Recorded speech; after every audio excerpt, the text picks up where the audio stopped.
producer, dude. He's like in the background producing this shit. It's live Jesus, right now. I want you to know that I Anything you love can you. say or do can be held against you in the court of horrible gamers.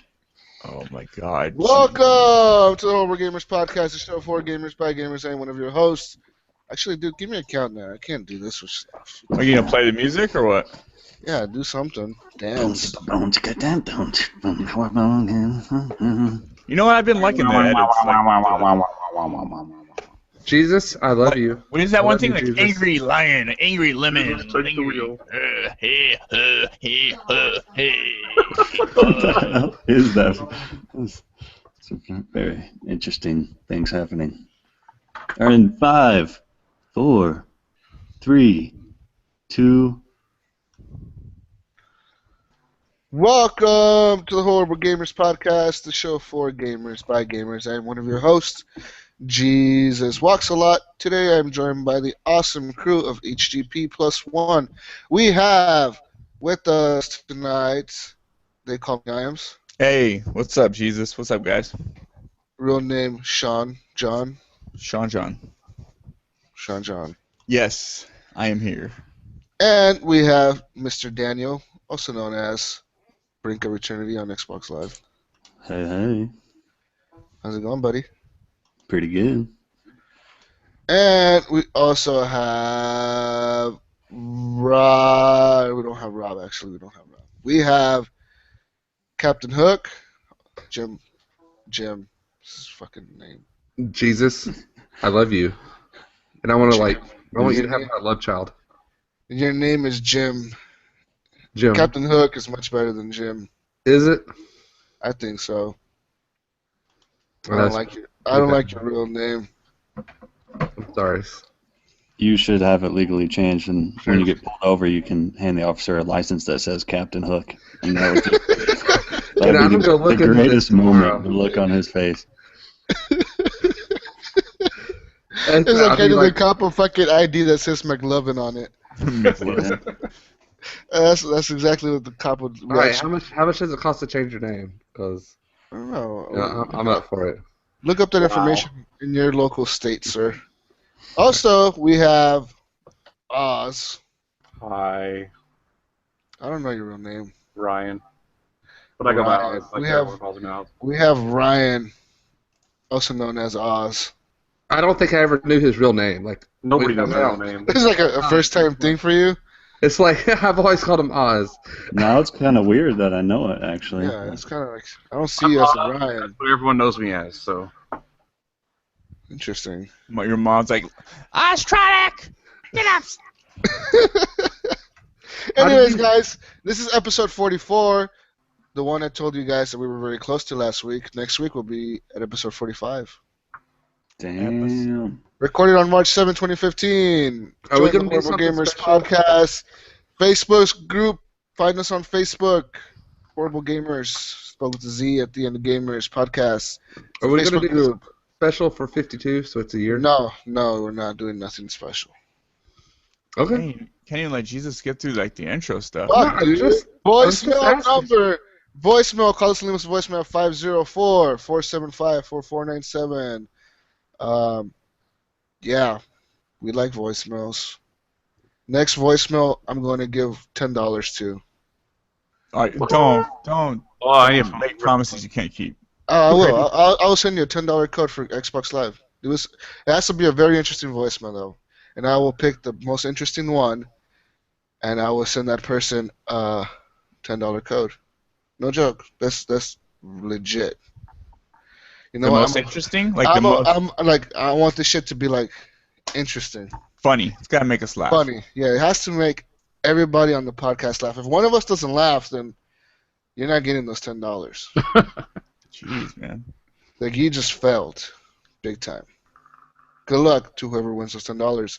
Also, leave us a what'd you call it? An email? I was gonna call it a voicemail. An email at horriblegamerspodcast@gmail.com and subscribe to our YouTube channel, Horrible Gamers Podcast. I don't know the YouTube channel name. Fuck it, who cares? New community member this week, Eduardo Roman Gomes. I don't know how you say your last name, bro. But I'm so glad you didn't welcome. make me read that because I would have just Welcome to the group, Eduardo. My Welcome, Eduardo. My Latin people are coming up. We're taking over the Facebook group now. Are you the first Latino to host a podcast? Like, is there? I'm trying to think, man. I'm pretty sure there's podcasts out there. Yeah, there's not many, man. Like, I mean, he's like genuine Latino. Yeah, man. Like, I legit can like start this thing in Spanish and end it in Spanish. Until he gets around his daughter, like he says, he gets whitewashed. Like, yeah, oh nice. Yeah. Anyways, guys, let's talk games. I actually played a brand new game this week. It came out on the 3rd. It's actually called Scream Ride. I was streaming it on Twitch. I don't know if some of you watched it or not. I know I just watched it. It was a very interesting game, man. It reminds me a lot of like some of those games. You know those games like Thrillville, where you build roller coasters and shit. Right. It reminds me of something like that, but you can experience it in first-person mode, third-person mode, and like it has little drones set up, so you can like switch cameras to like a bunch of different angles. It's very weird. Is it fun? It is a fun game. It's a fun game, but I could see it getting boring. What's the basic premise of the gameplay?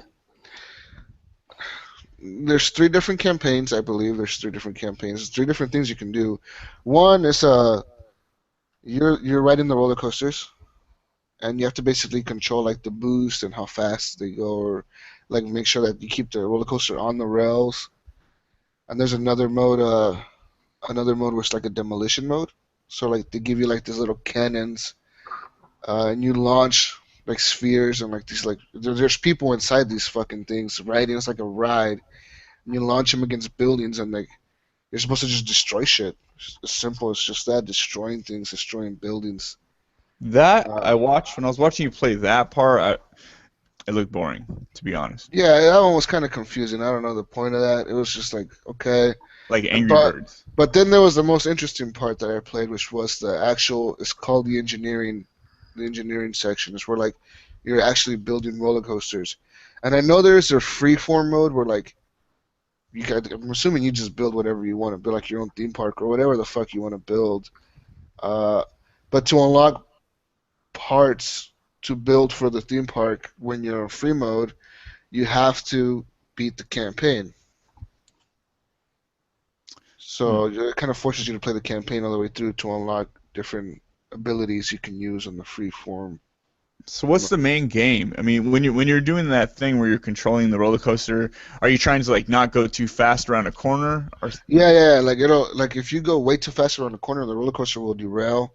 It tips over. Like you can make it like tip on 2 wheels on side to side. There's boosts you can collect as you're going over like this blue section of the roller coaster. You have to tap X right at the end of it at the perfect time to collect the boost. If you don't tap it, if you tap it too early, you don't collect it. If it's too late, you don't collect it. And the boost, you basically use those to like make jumps. There's jumps in the roller coasters that you can make. Different shit like that. I played the demo. I thought you played the demos too. No, I downloaded it. I never played it. Well, I mean, I guess Brink and Tragic were on. I was trying to stream the demo, but I mean, it's okay. I just don't think it's a $60 game. It's 40. It's 40. It's 40. I still don't think it's a $40 game. You know? I don't know. I don't know, man. I don't know. At this point, as far as I played, I don't think it's a $40 game. It's kind of hard to say. It's hard to say nowadays. I mean, what is a $40 game? What isn't a $40 game? Yeah. So many games come out at $40, and you're like, okay. Now it's either like 20, 40, or 60. Yeah, that's the price. I mean, but how do you gauge what value you get out of a game? Is it time? Is it gameplay? What is it? I mean, I played the. I mean, I know about that first one where you ride the roller coaster, and then the second one, and then where you made it engineer. And I had a hard problem, with the engineering thing because I wanted to make my roller coaster too fast, and I would throw people off of it and kill them and everything. But it's. But I really like the riding thing. I just don't know if it would get too repetitious, just so we're... It doesn't. That's what I was thinking at first, because there's different sections you there's different missions. So like, the first island is 3 missions. So you play 3 missions on that first area, and then it'll play like a cutscene, and it'll be like, oh, we're moving to our new island. We're advancing technology much better. We're creating crazier rides, and then it'll be like a crazy ass roller coaster, man. Like that shit. Like I was sitting here thinking, like this thing would give somebody who gets motion sickness sick, because it's just the screen is moving so fast. You're spinning around. You're going up. You're going down. You're twisting, and it's actually pretty tricky. You have to be able to control the roller coaster so it doesn't fly off the rails as it's making some turns. It gets me excited to when I'll be able to build my own roller coaster with all the different parts in the game, because there's so many different things you can use. But yeah, it's Scream Ride. I mean, I guess the point of it is to get people. What to can you scream and to get use? I mean, you excited. said there's so many different things you can use. What are they? Yeah, there's corkscrews, there's loops, there's boosts, there's fucking jumps, there's explosions. Different things you can use for the roller coasters. There's actually a roller coaster that all this purpose is to launch people into a building. Like you use it as a cannonball to like destroy a building. That's basically it. I mean, the game, I don't think there's any campaign to it besides beating all the different sections, the engineer, demolition, and rider. That's it. Scream Ride in a nutshell. So, how many horrible stars do you give it?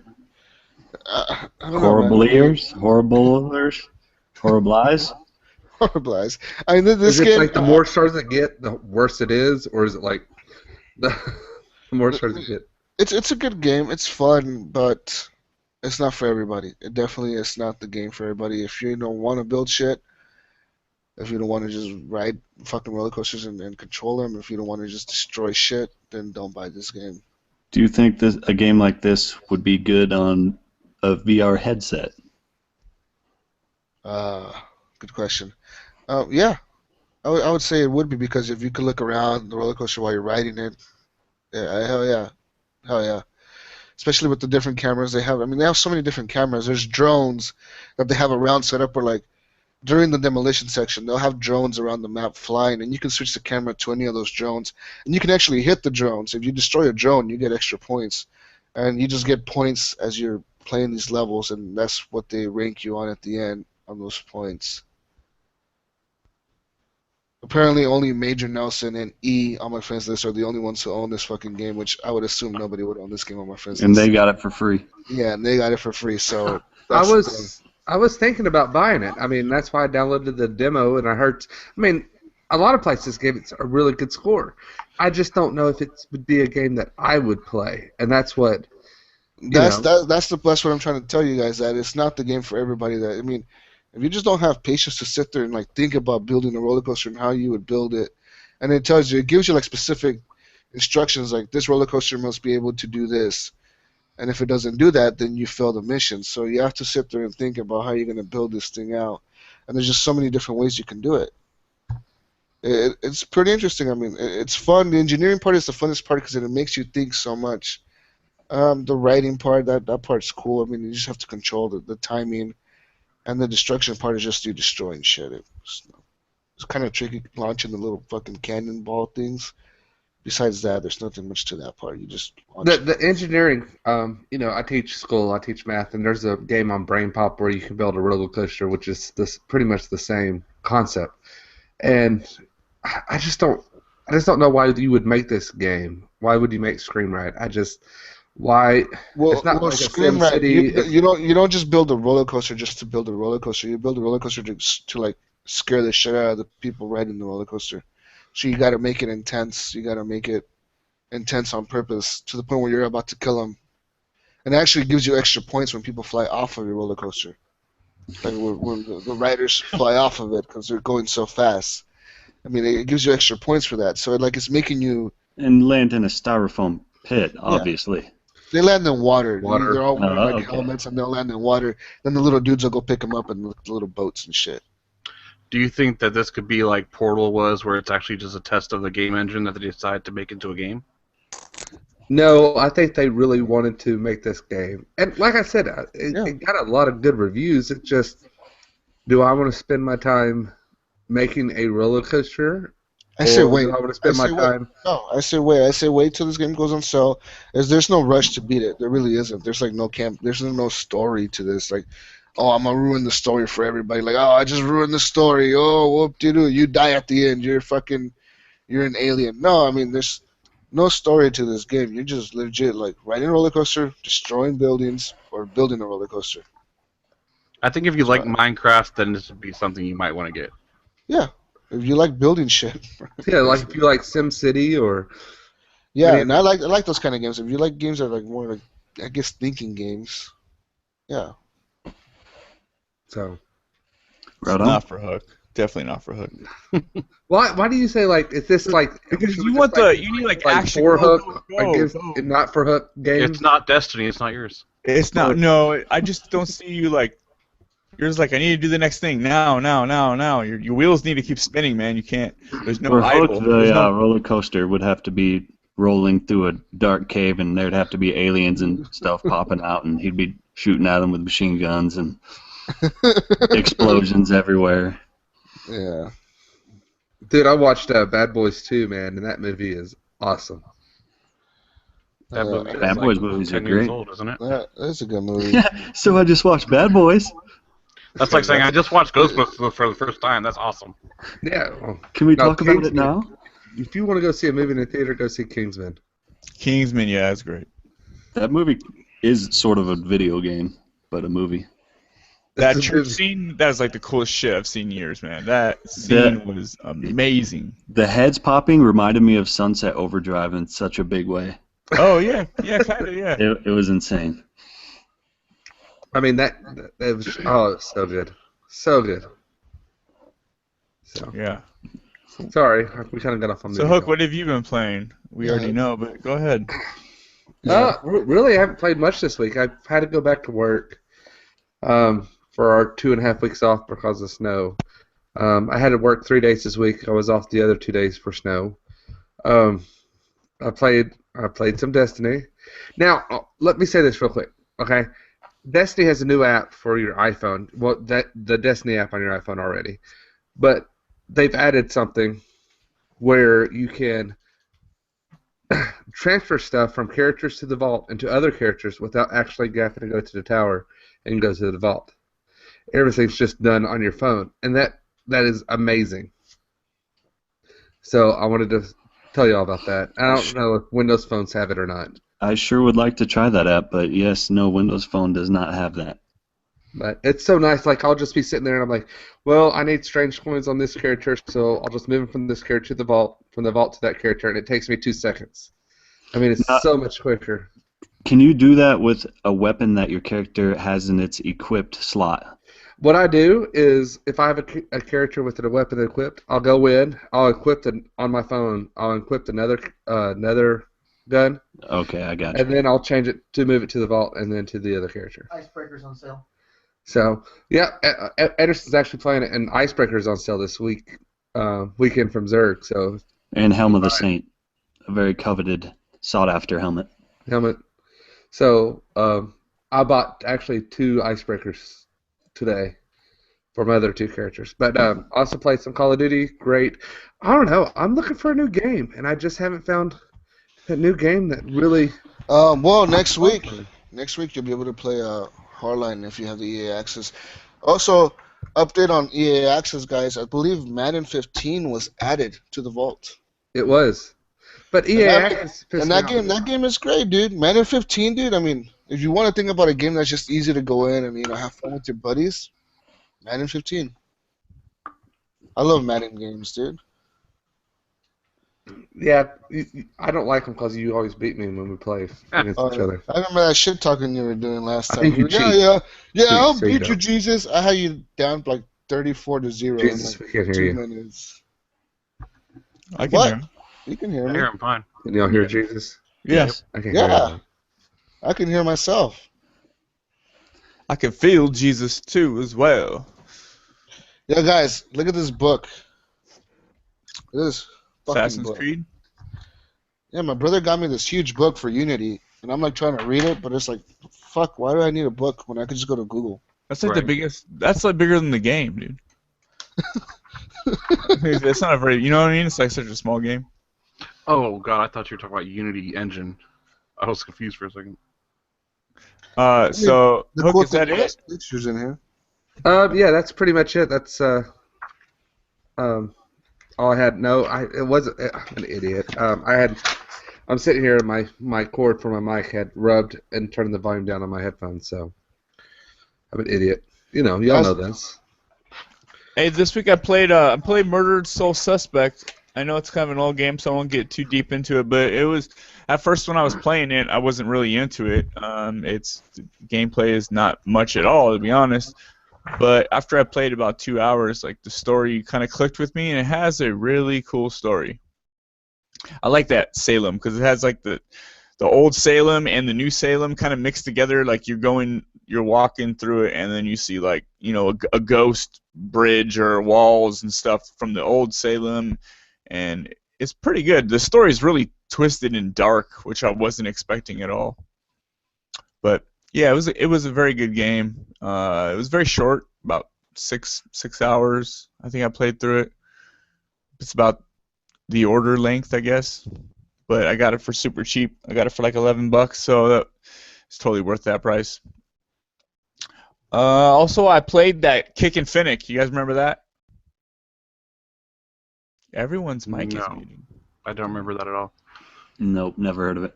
Oh, we were talking about it. It was a Vita game, and we were just making fun of it, like Kick and Finnick, and then Hook was doing some karate moves.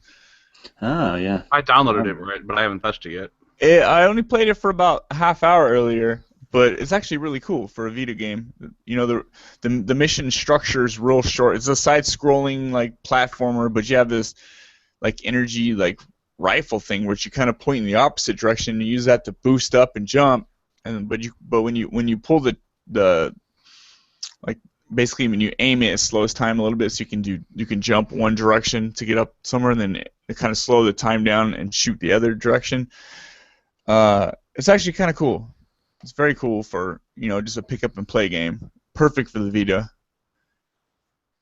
Yeah, definitely interesting. I'll be playing that every once in a while. I played Counter Spy, which I thought that game is really cool. It's another side-scrolling spy game, James Bondish, Mission Impossible type. Are you playing against other spies? No, you're just going in. You're taking a mission. You're going in. I'm not sure if this is like randomly generated because I kept going back to the same mission, but the map was sort of different. So I don't know if it just kind of randomly generates a level for you. I'm not actually sure. But you go on the mission, you go in there, and there's like secrets you could find, but basically it's side-scrolling, has a really cool look to it, real cool like animated look to it. Kind of reminds you of like some of the cartoons you see nowadays, but it's all stealth, and then when you hit cover, like there's like platforms you can take behind all. When you go cover, it becomes like a behind. So every time you take cover, you're basically playing. You play it like a third-person shooter. Then you shoot the guys, pop their heads off, do whatever you got to do. You got I got a silenced pistol, shotgun, all that stuff. Some crazy darts, kind of like in Assassin's Creed, where you shoot one guy and he goes crazy and helps kill everyone for you. It's got those, which those are always fun. So, I have a quick question about Murdered Soul Suspect. The gameplay itself, are you just going from location to location, doing detective work, looking for clues? How does that whole system work? Yeah, you kind of are. You go into an area and you're looking for like clues, and then you pull the clues up, and you gotta move the story forward by like picking the right clues. It's not very puzzle-like. It's sort of like you got to figure it out, almost like a Telltale game, the way they used to be. But it's not very hard. I never had to look at any walkthroughs or anything. It's got a really nice story. I really like the story. I like the characters in it. I like the twist at the end. And it's very short, so if you just wanted to get into something and I'm gonna go full choppy or what? You can't hear me? No, Oh, I can hear you now, but for a second there you went robot. you went full on Chappie for a minute. Oh man, I have nothing open besides this. I closed everything else. Why are you trying to be like me? Yeah, Hook's the one true Chappie. I know. Come on. Chappie. Stop trying to copy my awesomeness. Yeah, sorry, I don't know what it is. My internet's acting up. I reset it and everything before we started. So yeah, Murder Soul Suspect is really cool. Actually, you know, it has some cool stealth areas. Got some stealth stuff. Since you're a ghost, you can like kind of hide in these other souls, and there's like these demons, and you have to get behind them and you got to get behind them and kill them. It's kind of similar to the way you do it in Dragon Age when you take down those rifts, how you kind of suck it in and you blow it up, just like that. When you said you can hide in other souls? Yeah, there's like, because when you hit the focus button, you'll see souls, just like random like souls are floating there, and you got to get behind these demons, and you have to whatever button, hit triangle or hold triangle to take them out. Or R1 or something. It doesn't leave you any room to do anything. If you get caught and then these demons see you, they just kill you and you basically you die. So when you're hiding in one of these other souls, can you control them, or are you seeing through their eyes? No, they just look like these blurry souls there. So only when you're hiding from the demons, like when that becomes a little stealth section, like when you're trying to run from them, you hide in the souls, and they're still looking for you, and they can kind of find you. So you got to keep like transferring from each soul. You just kind of teleport between them. That's not a big part of the story. It's only for the stealth sections. But you'll see a lot of like really creepy ghosts. You'll just be when you're walking around, you'll see these really like creepy like ghost families, like whole families that had died or something. You'll just see them, but when you get real close to them, they disappear. But some of them are like real twisted looking. I wasn't really interested in this game before, but now I kind of am. The gameplay is really simple, man. I'm telling you, like. It's basically you're playing it to like progress through the story. I mean, some of the cool detective stuff is pretty cool. Like you find a bunch of clues and then it'll say like solve this whatever you want to call it, case or something. So you pull this menu up and there's things you can click on, like, oh, you thought that what was this girl doing in this picture, and you can choose it. Like, was she running scared? Was she hiding? And there'll be like a list of words. So you could be like hiding, scared, traumatized, or that's just examples. But there's a bunch of different words. And if you get the wrong word, then it kind of like kicks you back out, and you got to go back in and you choose them again. But it's cool, man. It actually is pretty cool. Like, it's super really cheap. No reason if you lose. There's no repercussions. Only if you die from those demon things. Yeah, you're Chappie again. You keep cutting out, Iams.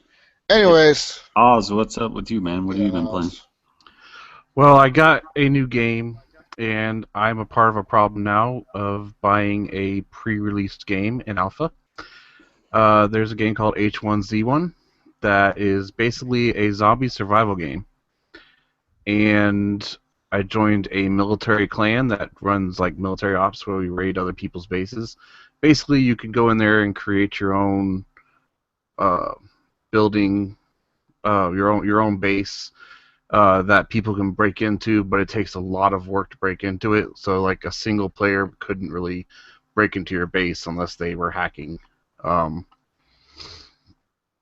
it's taken up a lot of my gaming time. I did a lot of studying for GCD stuff because I work with game producers, so that's basically all I've gotten into. Hey, I'm really curious in the H1Z1, and I know it might be coming to PS4 eventually. Yes, it's going to go free to play. Is it similar to that? What's that Arma 2 thing called? It's based off the Arma 2 engine, the game engine, so it runs just like it, except for more glitchy because it's new. What's that other one that people play though? It's like a DayZ. DayZ. Is it similar to that? Sort of. I would say it's a lot better polished than DayZ. DayZ came out, and from my understanding, they kind of quit making DayZ. Like they stopped working on it as much. So the people that love the game kind of made their own stuff. But this game is done by Sony Online Entertainment, and they're actually working their butts off to make it good. But it's just taking a lot longer than what's expected, I guess. Well, Sony Online Entertainment is no more. It's Daybreak now, I think. Yeah, something like that. Yeah. But I mean, it's still working well. There's a lot of glitches, but if you get past that, the game, you're not afraid of zombies. Zombies are not a really threat to you right now. It's more of the people. You'll be in a house like trying to loot stuff and open a door, and there's somebody out there with a shotgun, and you just basically jump out of your chair because you got shot 3 times, and you freak out. Actual player? Yes. Like your zombies, as of right now, they're not a threat. But actual players coming in and killing you when you're just trying to loot stuff and gather materials, that's like the scariest thing ever. You never know when you're gonna have somebody walk up behind you and shoot you because they want to take your stuff. But when you die, you lose everything. You're gonna start over again. Do you think that when it comes to consoles, that console gamers will play differently? Do you think that they'll make the zombies an actual threat for console games? Yes. Like if you look at their roadmap of what they're planning on doing, zombies they're making zombie hordes. So instead of it just being single zombie here, single zombie there, they're gonna run in packs of like 15, 20, and just randomly go all over the map. So they'll actually be a problem for you instead of just people. And that right now, if you went on a PvE server, there's no killing other players. There's nothing to do on them. It's just basically build bases and troll people. So that's like zombie hordes would actually make PvE servers somewhat fun. So you think on console they'll make it harder for people to, well, they'll kind of make you more, try to make you to be in a group more, basically. Oh, of course. Trying to make you play more co-op instead of against each other. Because I feel like, I mean, in this game is the type of game where, like, if it's going to be a free-to-play game, they're going to want people to come back to it. They're not going to want people to keep getting trolled by the people that are actually paying money for equipment and shit. You know, they're going to want people to come back and continue playing the game. I'm assuming they're going to kind of make it more... It's going to be... there's a lot of things they have on the list of what they're going to do, and a lot of it's really awesome stuff. And right now and in the future, you cannot play the game well if you're playing alone because you will get shot. Right now, if I get shot, I just call my team. I tell my team what's up. They come to my position where I got shot at. They kill all the people, grab my stuff, take it back to base. I meet them at base and get my stuff back. But if you're by yourself, you're not getting your stuff back. If you die, it's almost impossible for you to get your stuff back because they're going to take it back to their base. So they have to show up like as soon as you die. I mean, you're calling them, said, "I'm about to die. Come here and shoot these people." Yeah, sort of. I mean, okay. What happens is if you die, say I die, and I kill the person that I was fighting at the same time, we have loot bags on the ground of all of our stuff. If we don't get back to that loot bag in 15 minutes, that loot bag turns into a zombie and starts going around. So somebody else can pick it up. Yeah, you can kill that zombie, and it'll drop my loot bag with all my stuff in it. Yeah, but, I mean, could someone come by and pick it up and you not know it? Yeah, 15 minutes to get back to your stash if nobody else has already taken it. Okay. Well, and so, I mean, I guess it's pretty important to make sure you get back to that loot bag, right? Because everything's scarce and everything. Pretty much. It's ammo and gun. Or ammo is really scarce. Guns are kind of easy to find. But if you have a lot of ammo on you, you have to stash it somewhere, hide it somewhere, because if you die with all the ammo, that means that person has all the ammo. And say I die and I have a ton of ammo on me, and I call my friends over. Now that guy has a ton of ammo to shoot at my friends. So there's a lot of like reconning that you have to do to make like we went to go our team, we fight other bases. That's all we do. So we have to like set up positions all around the base, like with snipers and stuff, so that we can go in front of the base, throw down IEDs, blow them up, and try to kill all the people that try to repair their base before they repair it. But if we die, if all of us die and we have no protection, they're going to come out and get all of our ammo, go back in their base, and they're going to be more loaded than we are if we try to come back to get it. And then you have nothing, right? Pretty much. You have From to that start point, from you scratch. just. Unless you have more stuff in your base, you have nothing at all.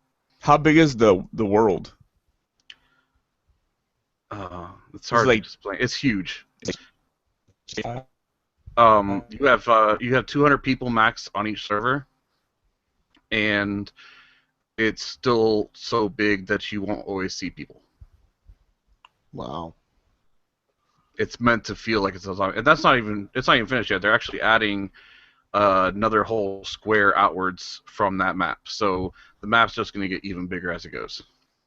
So I know Brink has been playing a zombie or wanted to get the new zombie game on Xbox One. Is that correct, Brink? Yeah, I've been thinking about it. Which game is that? Not the Zombie Army trilogy. Oh, What's that? I mean, how does that work? Well, these are two different kind of games you're talking about here, man. You're talking about one where it's like a Call of Duty zombie type of game where you're just shooting zombies left and right, compared to one where you're actually in a apocalypse survival type situation. Yeah, it's like an RPG basically. Yeah. What's that game they're coming out with on the Xbox One that's kind of like that? Day One? Is that it? No, Hey. you mean the one they already came out with last year? They're gonna re-release it or whatever. Yeah, on the Xbox One. It's What about DayZ? DayZ. No, No, DayZ's on Oh, Xbox. you're talking about the game by the World of Warcraft developers, No. isn't it? no, the one that came out last year. The one that came out last year was a big hit on an arcade. It was like $20. Yeah, that's the one I'm talking about. It was from ex-World of Warcraft developers or something like that. What the fuck's it called, dude? It's coming out in April. Hold on, I'm looking it up. That's that one game. Yeah, everything that you is said It's about it's a survival game, but it's no player versus player. It's all like you were alone. They're State of gonna Decay? add multiplayer. Yeah, State of Decay. Okay, yeah. It's like that. I'm assuming you run around scavenging shit. I've and played finding State of shit. Decay, and it doesn't feel like this does. In H1Z1, you fear for your life at all times. Yeah, but State of Decay, what the fear is the zombies. Right. You're not afraid of the people. You're afraid of the zombies. But I think the people factor makes the game better than State of Decay was. Well, maybe State of Decay on the Xbox One will have multiplayer. We don't know that Right. yet. I mean, At that that would make point, it if they add multiplayer, then it could be a good game. Oh, yeah. A fun game. So how often are you running into people? I mean, does this game constantly just make you nervous? Like, Yes. oh, this could be. Yes. Yeah, that If sounds you kind are of by fun. yourself, you are on your edge of your seat at all times, hoping you That's don't die. cool. Yeah, I would Um, love to like go in with like all of you guys, just have like a group of people going in. That seems like it would be really fun. It's $29 on Steam. Yeah, I don't want to do PC. A game like this does sound really fun, and I'm hoping The Division is sort of similar, but without the whole zombie apocalypse theme. But But the there- whole idea of that is really cool. There's a chance though this H1Z1 is coming to Xbox One. Yeah, Sean, they said it is, but it's gonna be free. It's totally free to play game. All the stuff that money they make off of it is by you buying stuff. Oh, Is that it pay to win? Which I hate. No. Which I hate because it could be pay to win. No. Here's how it goes. There is a game mode that's basically they put a bunch of guns out. You fall from the sky. You grab your guns. The last person to survive wins the game. To play this game mode, you have to buy tickets or get tickets in game, which takes a lot longer to do. Right now, it's completely free. You can go into that game mode as much as you want for free. But when this game goes live, you'll have to buy. You have to pay $1 or something for that game mode. And that game mode's extremely fun, so people will pay for it. And the stuff you win from that is all cosmetic. So there's no real pay to win factor. You don't buy. There's no buying anything because everything you get, you can lose. If you were able to buy a gun, oh, you're looking at I have a gun. Oh, I got shot. Now I've lost the gun. You always start the game off with a flashlight and bandages, and that's it. Okay, so let's say you got this aesthetic content. Let's say you got this sweet-ass leather jacket, like Michael Jackson in Thriller video. And you're running around, and and through the woods and stuff, and then another dude kills you in some PvP action, do you lose that sweet ass leather No. jacket?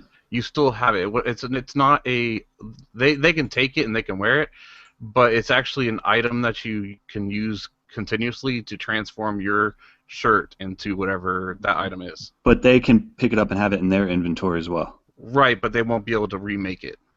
Okay, Basically, it allows you to remake it over and over and over again.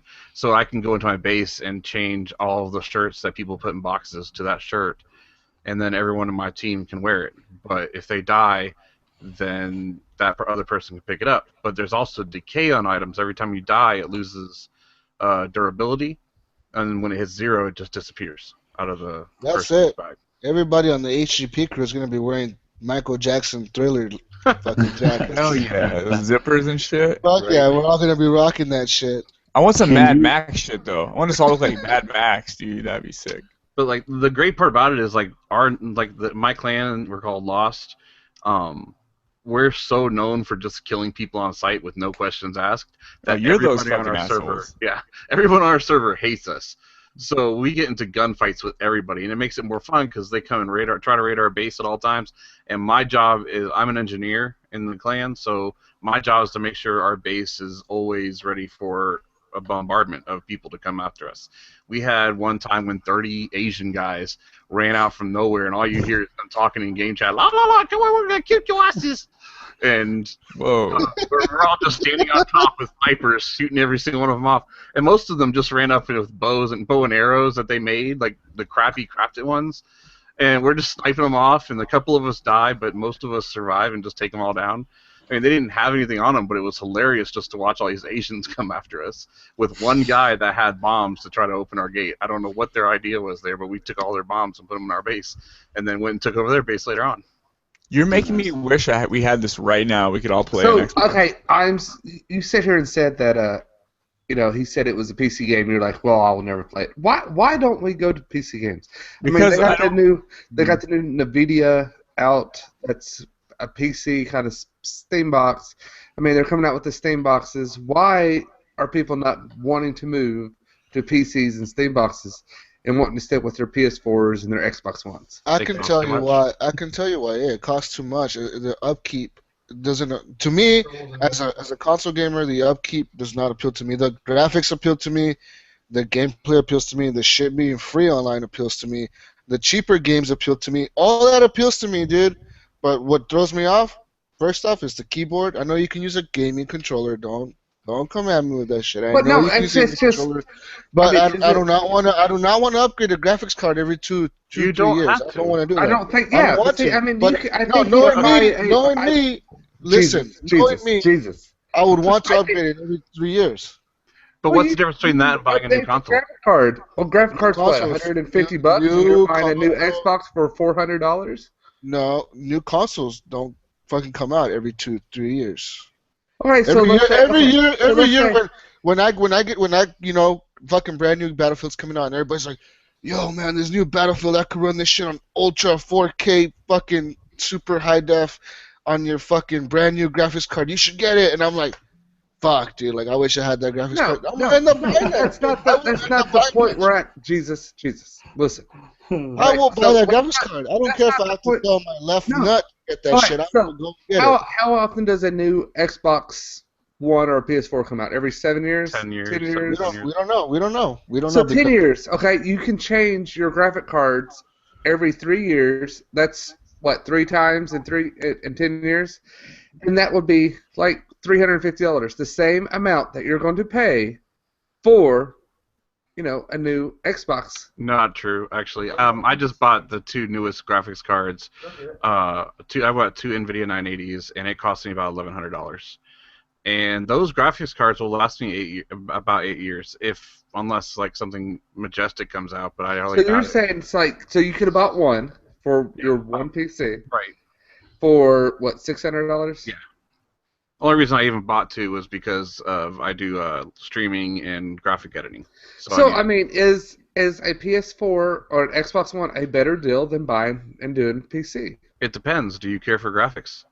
Because I But guarantee no, you can't sit here and say that when you're going to pay $700 for just a I graphics card. personally I like computer better because it looks better, it feels better, and yes, you have to use a keyboard, but I got this thing right here. It's a gamepad. All of my keyboard buttons that I need to use are macroed to all these buttons here, and right here is a joystick. I never have to touch my keyboard. That's like something from the 80s, dude. It's crazy. And kind of does. I still can't Jaguar see. controller. I still cannot see paying $600 for a graphics card and it does nothing else to your computer. Nothing. When I can buy an Xbox One, buy an HDMI cord, plug it into my 1080p 240 hertz TV, and it looks absolutely amazing. DLC is free. If you plugged a PC into that same TV, it would probably look amazing. Oh god, yeah. I played Dying Light on Xbox when it was really. on beta. How good do we have to get these games? How good do we have to get them? Because it's ridiculous. That's As a good as they get. that's you a don't want 'em that's a better? preference though. I want my games to look the most amazing, be smooth, not have any lag in them. Some people want their Xboxes or PlayStations where it's good enough for them. And I'm not saying there's anything wrong with either way you go, but it's all about preference. I prefer to have it high end. So Yeah, I but- Yeah, I but it also doesn't. I mean, seriously. I mean, does it look that much better? God, yes. Yes, man. I don't. Yeah, I look, don't look, blame it. you don't understand the difference. That's because you're a console gamer, dude. That's why. But play a game on a fucking PC. Play Battlefield 4 on a fucking PC running that shit at Ultra, dude. You're gonna be like, wow, this makes the Xbox look like shit. You come over to my house and play Evolve on your Xbox, and then look over at my screen where I have Evolve up, and you'll see a total difference in the gameplay. I just don't think it's going to be Yeah, that it is. much Hon- big a difference. Honestly, if all of you decided to just jump ship to PC tomorrow, I would be right there with you. I mean, Yeah, that's the I only would. reason I'm still on console is because of all my friends and the community on Xbox Live. No, That's all I care about. I wouldn't. I mean, I'd be like, why when you have something then that I don't have to upgrade and then I can just take a thing, put it in there. I think it'd be kind of fun, to be Yeah, honest you with know, you. And To be honest, before the Xbox One launch, I was gonna go into PC gaming. I wasn't gonna buy a console anymore. The only thing that held me back from buying a PC was definitely the community and you guys, the friends that I have on Xbox. No, I don't know nobody that games on PC, but if my Xbox One is not going to get a people- virus. people My that, PC will get a virus if I open If up a you're wrong stupid. email. If you're stupid, so, yeah, That's you your just have to fault. not be an idiot. I mean, let's be honest here. I don't even own an antivirus on my computer, but I don't have any viruses, and I know how to clean my own viruses out if I did get one. Yeah, It's- but 90% of people don't know how to do that. Oh, right. But that's why those people aren't meant to get PCs. They're meant to be on Xboxes. Unless you want to spend more money. No, wait, hold on. Unless you want to spend more money for an antivirus. If you don't want to spend the money on an antivirus, then you probably don't want to play it on a PC. 'Cause you're gonna get 'em. Antivirus costs what Xbox Live costs in a year, so you just pay for that. Hook, PCs nowadays have actually moved to a point to where the experience can be very similar to a console experience. You just would sit in your living room, you could play with a controller. I think it's called Steam Big Picture that sets it up just like a console. It's like what ships on the Steam machines. Well, and all right, it's- so the Steam machines just came out, and they brought out their controller, and they said that this controller is not for console gamers. I mean, they said that shit. That's a little... Because little it feels harsh. like a mouse. It works like a mouse. Yeah. So you don't think console controllers can handle... you can put You're a gonna- console you're gonna controller hate it. into your PC, Hook. Yeah, you can. Xbox You can One. Yeah, Oh, you can soon. hook up your Xbox One controller to your PC. And it works almost on most games you get on Steam. It will work. Here, I just- what I'm worried about is because I love the Xbox controller. I love the PS4 controller. I've never really gamed with a keyboard and mouse, but if I moved to PC, I would because that's part of the experience for me is holding that controller in my hands, and I would use a controller and I would be playing a game like Battlefield and just get owned completely by all these guys on keyboard and mouse, and that would definitely be a drawback for me. Mouse is so much more precise than a gamepad can ever be. That's why I would get owned. No. I mean, if you plug a controller into your PC, are you getting that same? Because they have to add extra auto aim and stuff to make controllers feel good on a console game. So if you plug a controller into your PC, are you getting that same thing? or is it harder to aim? If you play More the raw, same like a game, raw is it speed, going to you be mean? harder to aim on a PC than a console with a controller? Here's a thing about it. Okay, like PS4, PlanetSide's beta just came out, right? And they merged it with PC gamers. PC gamers rightfully owned every single one of the PlayStation gamers. No, because of the okay, difference. so I remember back on the 360 they brought Shadowrun out, and we've talked about this before on the show, and you could play Xbox or PC against each other. Is that a first-person shooter? Yes, and I never had a problem when I played against PC players. Yeah, there's no way, dude. A mouse will, if they're good, a mouse will always beat Yeah, a controller. that's why Call of Duty doesn't release cross-platform fucking shooting and shit, because that's too crazy. Here's an example. When you're on your computer, you're clicking up, changing tabs, opening websites, typing in stuff, clicking, changing tabs, closing, opening tabs. It's pretty quick. Can you imagine if that was on a controller and you were doing that with your thumbstick? Like trying to click up to the right tab, click, left tab, click, close. Like it would take you forever on a controller. Yeah, but I mean, let's be honest here. If you're gonna buy a PC for gaming, you're gonna just be gaming. You're not gonna be opening and closing tabs all the time. No, that's what I'm saying. you That's my point. I'm saying like, just you as a non-PC gamer, you're on your PC closing tabs. Okay, how easy is that to get to where you need to get and click like pretty flawless? If you had a controller, say you had tabs on your Xbox. Yeah. Dude, I hate using Internet Explorer on the Xbox. It's Like the worst your experience. space. That's just the difference. Here's the thing: H1Z1 has no map in game. You have to use a external map on a website and put your location in. If I was playing that on I'm out. anything else, I'm out. No, dude, let's be Well, honest. first It's gonna off, have- why it's would you gonna put have an a map. external map It will on have a another map. webpage? It will have a fucking map. no, they don't want to put a map in it. The only That's map you get. stupid. But Well, why? no, listen. No, On no, Xbox no. One, it will have a map for Smart Glass. I will guarantee you that. There's a good It will possibility have- somebody will make an app. It for will it, have. yes. It will have a Smart Glass fucking But extension. they've stated they don't want a map because they wanted you to be immersed into it. But then why People- put it on another thing that They you didn't can make click it. into the Somebody map else on? made it. Somebody else made it. Right now, you can actually get your location with a console command, and that's because it runs off the PlanetSide 2 engine that you can do the same thing with. Okay, That so might not if be they there, didn't want a you map know. in the game, so why do you go check them out? Why? Because you need to. Because you need feel to. like Well, they didn't put it in the game because they didn't want you to do it. So you can have an advantage over There all the is- people without okay. a map? If Yeah. you're Why, playing, why does IAMS use a red dot hip shot shit on his please a cheater. on his TV when he's playing Call of Duty? I mean, it's to get an advantage. Let's be honest here. Why do people fucking? You're asking a dumb question. It's like asking why people do things. It's because you get an advantage over the fucking other people. Right. I don't know. You know what? I'm always right, and y'all always wrong. There are no dumb Yeah. questions. You by are the way. you are wrong. You are completely No, wrong. I just don't understand how you're gonna say, like, sit here and say they didn't put a map in the game, but I'm gonna make a map and I'm gonna check my map because I didn't know where I'm at. The Well, only they- map in the game, don't check it. why do strategy guides exist? I don't Alright, hold on. need strategy guys. There is a map in Battle Royale, which is the game mode where you fight people. Okay. The only thing that that map does is give you coordinates in a square box of where you might be. It doesn't tell you what direction you're facing, or anything like that. You have to take those coordinates you get with the console command, put it into the website to figure out what direction you're facing and what exact spot you're in if you need to go somewhere else. That's what they didn't want, but people did it anyways.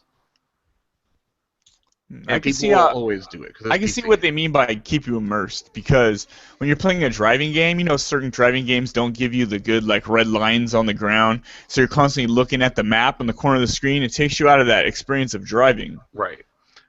I mean, that's just an example like that I feel. Like when I'm playing a good driving game and it doesn't have like I like when you can click on something and it sets your exact drive path on the ground. You never got to look at a map. It's just easy, like because that takes you out of it. I see what they mean by that. Same thing in that game. You want to be in the game rather than have your eye on a mini map or something like that.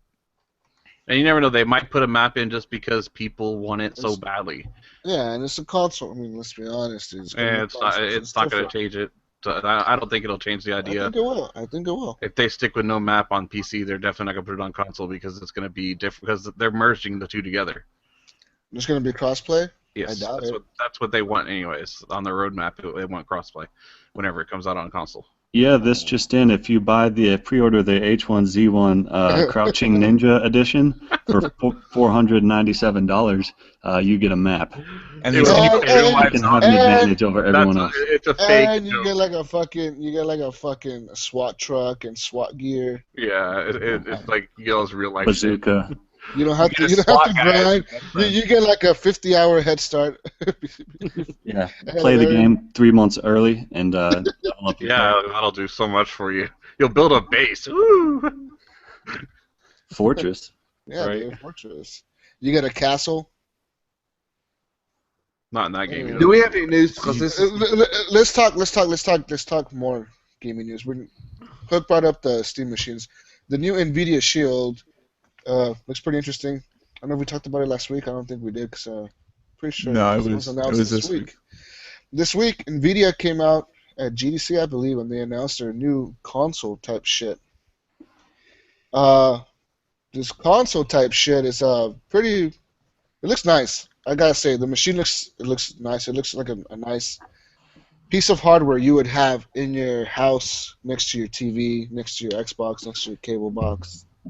It looks more than nice. It looks badass. It does, and it's vertical. I mean, it looks fucking sweet. It looks nice. It's fucking only $199.99. What it will do though is will stream games. It does not. I don't think it has them on there. I think it just streams them off of Steam, I believe. It's like an Android-based thing. Yeah, but it's an Android-based console. Yes, it is. But it streams the game, all games at 1080p, 60 frames per second. That's what they're promising. NVIDIA says that they can pull it off. And what I've seen from people that have tried it out, that actually went and like tested the machine out, they said that the games look great. They look better than they do on consoles, both the PS4 and the Xbox One, and they run pretty flawlessly. Like, there's no clipping, there's no lag, there's no delay there. You cannot like notice a delay while you're playing the game of it being streamed. I think it has potential. I don't know what you guys think about it. I don't know if you guys are interested in something like this. I am. I mean, because I don't want to be into PC gaming, but if it's just a thing where like it is streaming something, I don't have to upgrade it. That interests me a lot because it can stream. It streams 4K like resolution for like movies and shit. They're able to output all that for movies. And they said, yeah, like if you want to, play games, I think it comes preloaded with like a few games for free. It comes with like Doom, something else, Wolfenstein, Metro Redux. But they say like once you pay a membership fee, you have access to like 200 games on the Steam service that they have. It's yeah, but unlimited. what are those 200 games? I mean, like, They say that they have. Shit and bullshit? No. They have legit full games on there. Like they don't look like horrible games either. They have pretty legit games. They're not the newest games per se, but they do have big games on there. They have Crysis 3 on there. They have Wolfenstein, the new Wolfenstein that came out. They have Metro Redux. They have plenty of other games on there. And if they get bigger, they're just gonna get all the games. Yeah, and if it gets popular, man, and if it does take off, which I'm thinking it might. I mean, depending on how well this thing does, it will definitely have potential to gain big games to be exclusive on there, even at that. And that's what I was thinking about as I was reading this, and they're saying like all these games are coming to it. I'm thinking, I wonder how many games now Microsoft and Sony are going to try to lock up to their consoles to get people away from this new NVIDIA, home console type thing. It's coming, man. Like they're trying to. PC gaming is trying to mainstream. They might start. And they're very competitively priced. I mean, at $200, you look at this and you're like, well, this thing streams games better than the PS4 and the Xbox. People are going to look at that. I mean, if people bought a PS4 over an Xbox One, like it says, last recent poll was like 80% of people bought a PS4 just because of specs, because it could run games at 1080p all the time or whatever. yeah, but no, all the time. The PS4 does not run 1080p all the but time. way more than Xbox does, and that's why people have. They did a poll, and most PS4 users said, "Yeah, we went with the PS4 because it's better hardware. It's a more powerful machine." So it's $200 for this. Are you going to pay $200 every year to make sure? No. They said that to sign up for their service, it'll probably be. They said it'll be competitively priced with Xbox Live and PS Plus. So they're gonna try to price it to where it's probably $50 a year, where you sign up for this Steam access bullshit. But my type question thing. is, I mean, are you going to be paying $200 a year to update that Steam box? No. You don't have to. You don't have to. Like, Hook, understand? You don't. It streams. You don't have to update. Okay. It streams. All the graphics cards and all of that stuff information is over the cloud type It's over thing. the cloud. Yeah, like they have these. I forget what their servers are called, but they're these fucking powerful servers. Let's call them super power servers. So it's not going to lag? The super cloud takes care of everything on that side, and it just streams. It's like watching Netflix. It's streaming to your TV. And this is exactly what has me concerned is they claim to stream these games in 1080p, but I still have issues watching Netflix. I'm sitting here watching a TV show on Netflix, and it is constantly going from HD quality, jumps down to like 360p, and it looks all pixely. Then it jumps back up to HD again, and it will do that up and down, up and down. And I have pretty decent internet, and so you're telling me now you're going to be able to stream AAA games to my house? Like I'll believe it when I see it. I have to see it. A lot of that has to probably do with the fact that they were blocking internet speeds to different providers, and now that's been taken care of, that shouldn't be a problem soon. So this game is being played on a high-end PC somewhere and streamed to me. Mm-hmm. Yeah. How is that viable? How is us buying this $200 console? How are they making money? Aren't those high-end PCs expensive as hell to stream to all these people's homes? Well, I'm looking at this, and it says right here that NVIDIA's grid service is what they call it. And they say it requires a minimum 5 megabytes per second connection to That's to low. log in That's low. to log into the grid and play games on it. Oh. But it recommends a 15 megabyte connection, just for stability. But for a high resolution version called Grid Plus, you must have a 15 megabyte upload, 50 megabyte download Mm. speed. Yeah, so Yeah, it's that in fine upload's print. gonna be hard to That's find. how they get you. Because I got 30, so and I can't get any more than that in my area. So that's all. That's out of the question for me now. Right, and plus, like, if anyone else is on your internet and you don't have at least a 50 megabit internet connection, you're screwed. A stable 50. Right. 50. But the idea of that, if it works the way it works, and I have the 50 megabytes download, which I do, I think I have 80. That is definitely a awesome option that I could have, because I would like to play PC games. I don't need the super high games, because the way I am, I'm so OCD. I always want to fucking upgrade shit. You guys know how I am with TVs. I want to upgrade a TV every year. So if I have to throw a fucking computer and computer parts in there. But you don't have to do any of that because they have all the parts on their servers. Yeah, exactly. That's what I'm saying. It's definitely an option. And these Steam boxes that we'll talk about here in a minute, that's another option for me. I think that's a better option in my opinion, though, because that's the hardware on your side. You don't have to worry about the latency between the cloud, if there is any. So if you have a lower-end internet connection, then you won't have to have that big of a problem, as big of a problem. Yeah, so basically this box for the Shield, that's basically like PlayStation Now. It is. Yes. It is. That's what they're saying. We're like PlayStation Now, but we're better. So you get the console and a controller for $200. Yeah, you get a controller. It looks a lot like an Xbox 360 controller. It looks like it quite a bit. I mean, Yeah, it's also got voice recognition in it. You can talk to the controller. They copy the same X, Y, A, B layouts. They have the same thumbstick set. I mean, it looks like an Xbox controller.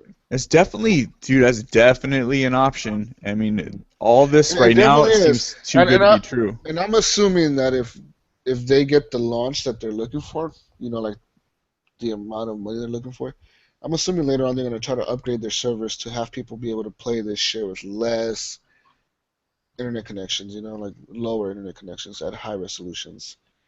I don't think they're going to try to, corner their fucking market into being like the top end fucking internet users of the world. Or it could be another OnLive. Yeah, or it could fail miserably. And There is a good chance that if a lot of people buy this at start, they're not going to be prepared for it. Their servers are not going to be ready for it. $200 is so fucking cheap. I mean, it's not nothing, but it's like But That's I mean, 3 games. compared to what an Xbox One costs you or a PS4, people are going to definitely be looking at this Christmas if it launches this year. That's what they're saying. They're saying they plan to launch it this year. As I'm long as it has assuming the game, then maybe after E3, and maybe at E3 they'll come out and be like, "Look, we have all this shit. Fuck console gaming. Come to us." You never know, dude.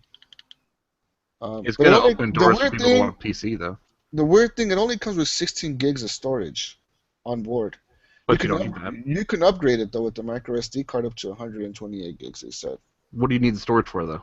I don't know. Maybe apps. Maybe they'll have Updates? Apps. Internal, yes, maybe. Yeah, if you want to install like internal games to not run off their servers. I was looking at a 128 megabyte flash drive. It was on sale at Best Buy the other day. It was only $30. I was like, "Geez, man, that's so cheap." Yeah. But yeah, that's definitely perked my ears. I mean, that's one of those things I'll have to wait for it to come out. This is not too far off from a launch in the United States. It will launch in the U.S. in May. They say it'll start at $199. International pricing and availability is not announced yet. So they're Too much. They're gonna launch this in the United States, see how it does here in the U.S., and from there they'll go and launch it around the world. Right. Too much. I'm sure they're thinking if it doesn't work in the U.S., it's probably not gonna work around the world. The big problem they're going to have, though, is that PC gamers aren't going to want it. And it's only going to be console gamers that don't want to buy a PC that are going to want it. So it's a smaller demographic than what a full-on console would be. Because full-on consoles have the console-only games that only consoles will have that PC can't even get.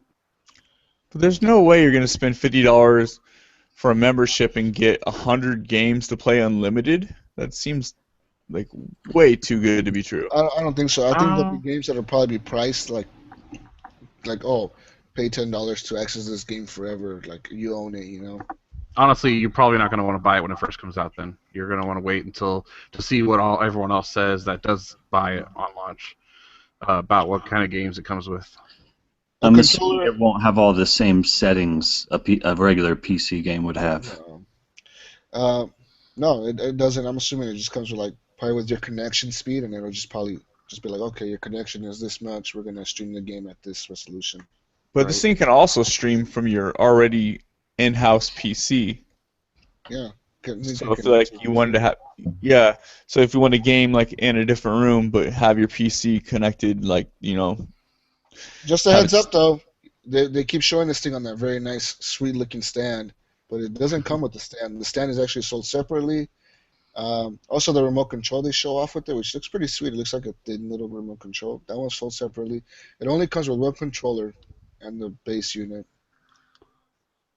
Yeah, I definitely have to see how that all pans out when when it comes out.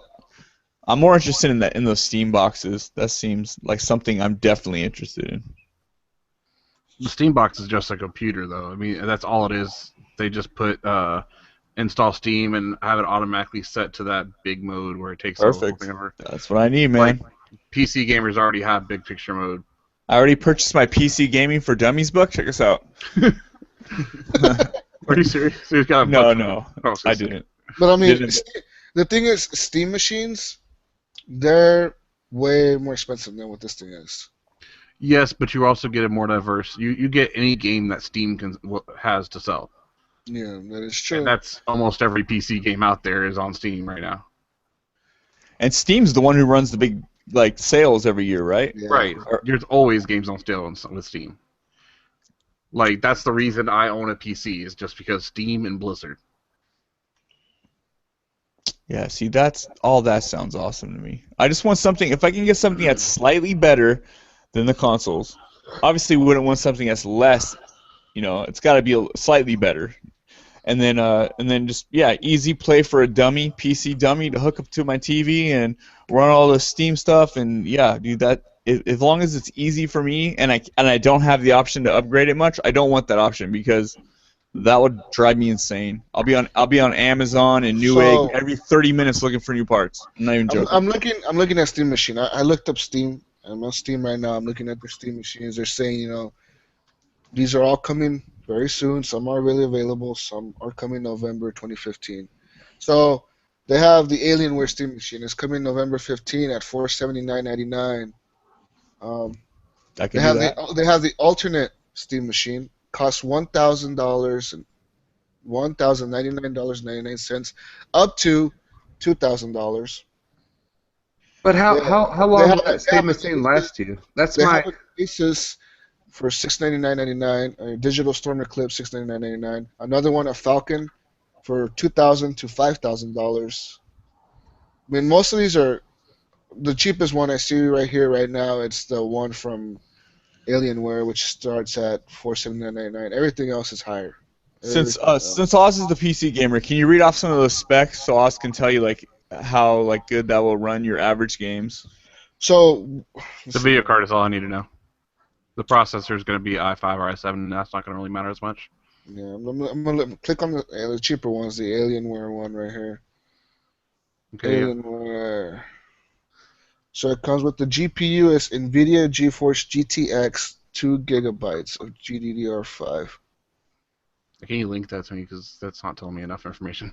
and it comes with an i3 processor, 500 gig hard drive. Here, I'm gonna give you a link right now in the chat. I Yeah, think that, it's all that by right looking- there is not going to be that great. That's going to run most of your games, but anything that's going to be Dying Light, it will work on it, but it's not going to be great on it. Will be similar to a console because Dying Light ran like shit on Xbox One. Yeah, it's going to be probably a little bit less than the console. It's going to be less than the console, but you're going to pay $1,000. And it's No, not no, gonna this be isn't $400. That one's $479.99. I found another one. It's by iBuyPower. It's only $459.99. It has like probably less hardware than this Alienware one. So what's the mid-range one? You said like $600. Yeah, let me see actually, I want to see the $1,000 one. The $1,000 one. Yeah. Yeah, I'll give you that one. That's $1,000. Or this $2,000 one? Are you going to be paying too much? That's what I'm curious That's about. what I want. But maybe you will never have to upgrade it. Maybe you can like legit run this thing for like 6 years without worrying about it. 6 months. So, Yeah, but 6 years to 10 years. so on the all those console links is- are in the chat. That's- You can The find them. iBuyPower one's crap. I'll tell you that right now. That's going to be horrible. Just to understand, if you're going to pay $2,000 and it lasts you 6 years, and you can buy a console for $400 and it lasts you 10, wouldn't you just be rather off? You're Going still to buy paying the for console? quality though. You're still paying for that extra quality. You're not. What extra quality? Okay, I'm going to tell you right now, this $1,000 one at the base model that they have for the hardware specs, you're better off buying a gaming PC. Like you're better off legit building your own PC. Yes. It's running a GTX 750 Ti. That's last year model type thing. And it works all right,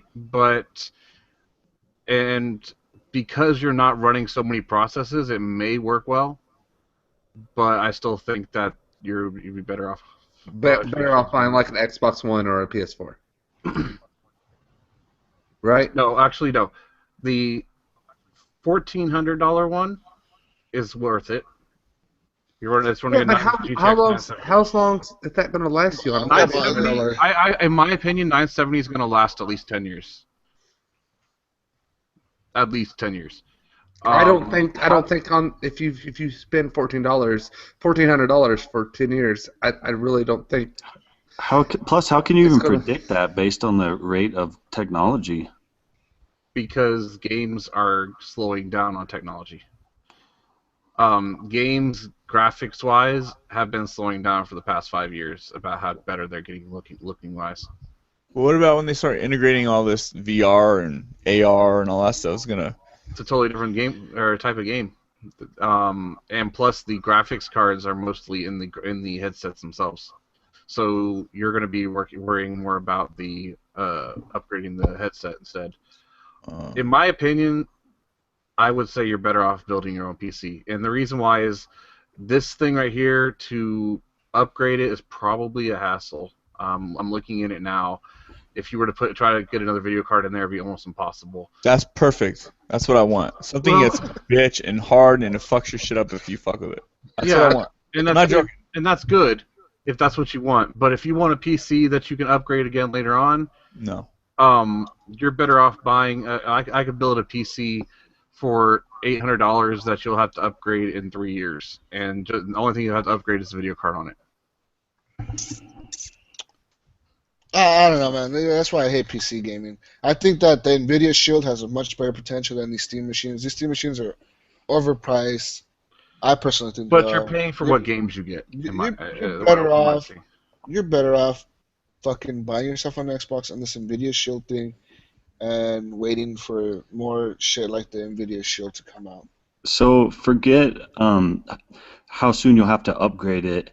If I wanted to buy a PC that's going to play all the best current games at the absolute best settings, well, not the, let's just say 1080p, not 4K. Okay. What would I be looking to spend? About $1,200. The I mean, only thing you that know, costs a good amount of money would be the video card. That would be a GTX 970, and that would run everything that comes out right now and within the near future. When I say near future, I mean like next 2 to 5 years. Yeah. And that That's doesn't even include all the little things you're going to start yeah. spending money on, like a fancy neon glow keyboard. No, that's Um, that's all. Yeah, that's about everything actually. For Oh, is $1,200, it? I could build everything with a good keyboard, gamepad, mouse, all the above. Like before I put my new video cards in and my water cooler, my computer probably cost me $1,400. And what about your monitor? I mean, how much do you pay for your monitor? I'm using a TV. I use a flat Yeah. screen 52-inch TV for my Yeah, monitor. you can hook it up with an HD cable, right? Yeah. Yeah, so I mean, the monitor isn't the problem. The problem is fucking money. The initial investment on a PC. But it does more than just play games. We You need to can- have you these can- conversations when You can argue that argument all the time, but if you want legit something that just plays games, you're better off buying a console at that Yeah. point, right? And I agree with you. Yeah. I 100% agree with you. But if you want to do more than just that, like even live So streaming so for somebody like me, let's say I want to get into PC gaming, but I don't want to spend $1,000. Is something like the Nvidia Shield something I should be looking at? it depends on the games that it puts out. That's all. That's the best answer I can give you. As far as the specs and everything goes, you won't have to worry about upgrading video cards. But if it doesn't put out the games you want to play, that's not worth it. If you want to play Dying Light on PC to see how much better it looks, if they have it, it'll play it at amazing graphics. But if it doesn't have those good games, then what's the point of buying it? Where Sure. I have a PC, I can play any game I can imagine I want to play. That's not But- a console-only game. About the only thing that I would want to play on that Nvidia Shield is going to be like Civilization. I think the only Yeah. fucking game I That's like. actually you can pay a $400 computer to play Civilization. Yeah, I mean, like, let's be honest here, but I mean, you still probably only paying $200 for this Nvidia thing. Right. I'm just wondering, do you think like that console, is going to be more successful than the Steam machines when they come out later this year? No, Just for the fact that it's cheaper. no, because Steam has a name and Steam has the games. Do you think we're going to get an EA Origins machine following God, up EA All You think EA Access? can hold their own shit right now? No. Mass Effect 4 you're not gonna exclusive. get it. What if they stream you EA games and You're you not going to buy get this an EA device Origin. for You're going to get $100? you're going to get the Ubisoft Uplay. No. EA would sell a peripheral that you plug into your Xbox, like a USB stick, that lets you access their games. I'm not talking about a processing machine at your house. I'm talking about a streaming service like the this Origins other thing. box. I don't think so. Especially with Steam coming out with their own console now and allowing people to play PC games as a console, you'll never see something like that happen. EA will have to go back to letting Steam take over their games. Yeah. Because nobody will buy their shit now. EA pulled all their games from Steam, right? They have an Origin Yeah. now or whatever. Yeah. They have their own little Steam, which people use if they want to play their games. But with some of their games getting shut down, their servers getting shut down now, like Sims, all the Sims games are going away. They're going to lose that ability. All right. So, do we have any other news? Because I hate PC gaming. Yes, we do. Yes, we do. That's enough. That's enough, man. We're like PC gamers now. Fuck, like a podcast about PC gaming. PC. Horrible Gamerz. I'm PlayStation sorry. Plus. I thought this was just a gaming podcast. PlayStation Plus. No matter what you PlayStation Plus games for March, guys. Let's talk PS Plus games. You know, the ones that were all hush hush. Well, it came out and they got some crazy shit going on. On PS4, we got Counter Spy, Valiant Hearts, which is a pretty new game. Oddworld, New and Tasty, and Ollie 2. On the PS3, games, dude. PS3, we got Popo and Yo and Sherlock Holmes, Crimes and Punishments. On the PS Vita, we got Ollie 2, which I'm pretty sure is cross-buy between the PS4 and the PS Vita, right? And we got Counter Spy on the PS Vita as well. Interesting. That's like, you don't be able to say anything. You sound like Chappie, but okay. Let's move on. Sony PS4 has sold over 20 million consoles, 20.2 million to be exact. PS4 is the fastest and strongest selling PlayStation hardware in history. If you think about that, what that statement says is that this console is set to probably outsell the PS2, which is the biggest selling console in history. You know what? They started taking the PS2 again. PS2 is the biggest selling console in history. It has like 100 million units sold, more than 100 million units sold. I think the PS4 can pass it if they keep the momentum that they have. They are 20 million already in 1 year. All right, so listen here. How many of us had a PS2? Oh, right here, dude. We all had a PS2. Let's be honest. Who did not have a the easier question is who did not have a PS2? Because I had a PS2 and I traded in for an Xbox. I had both actually, and I had both. I like what I hated about the Xbox was it was so big. It took up so much room in your house. Like that thing was massive, dude. And the controller was massive, and I was so used to playing with the DualShock because let's be honest, we all went from PS1 to PS2. You were used to that layout of the controller, the DualShock. And when the Xbox came out with this big, like monstrous looking thing with like 20 different buttons, you were like, what the fuck? How do I use this? So no, like I had a PS2 and I played it, and then I went over to my friend's house and I played his Xbox, and I remember playing. Actually, my ex-wife went over there and she's like, "Oh, check out they have an Xbox. You got to play this." And I sat down and played it, and and I played Extreme Beach Volleyball, the first one. And she goes, "Well, I really like this. We need to get an Xbox. So I want to play this game." So I was like, "All right." So I traded in my PS2, got an Xbox, and I've been with Xbox ever since. I mean, I actually had a PS3. I didn't play a lot of games on it. I bought it, and then all I played were like the God of Wars and the Uncharted's and all those. But mostly, anything that came out with both systems I bought for the Xbox, and then any exclusives I bought for the PS3. But I mean, I know PS2 sold crap loads, right? They're the biggest selling console in history. Do you think it's kind of changed over when it went to the 360? More people got the 360 than they did the Xbox? Well, yeah, definitely. Or the PS. Well, when what Xbox 360 had at launch was they were marketing the shit of Xbox Live. This play online with your friends at all times. Play online. Then you had games like Gears of War that came out. You had games like Call of Duty 4, Call of Duty 3. These big online games. That's what made it popular. Let's be honest. I mean, the 360 outsold the PS3, right? Yeah, at first, I think that first the PS3 was being outsold, and it caught up towards the end. Yeah, I think just recently it surpassed the 360. Yeah, and it recently it's outselling the 360. But it's because I'm pretty sure a lot of 360 owners switched over to the PS4 or whatever, a new gen. It always happens. And you're saying most people switch over to PS4 just because of the graphic?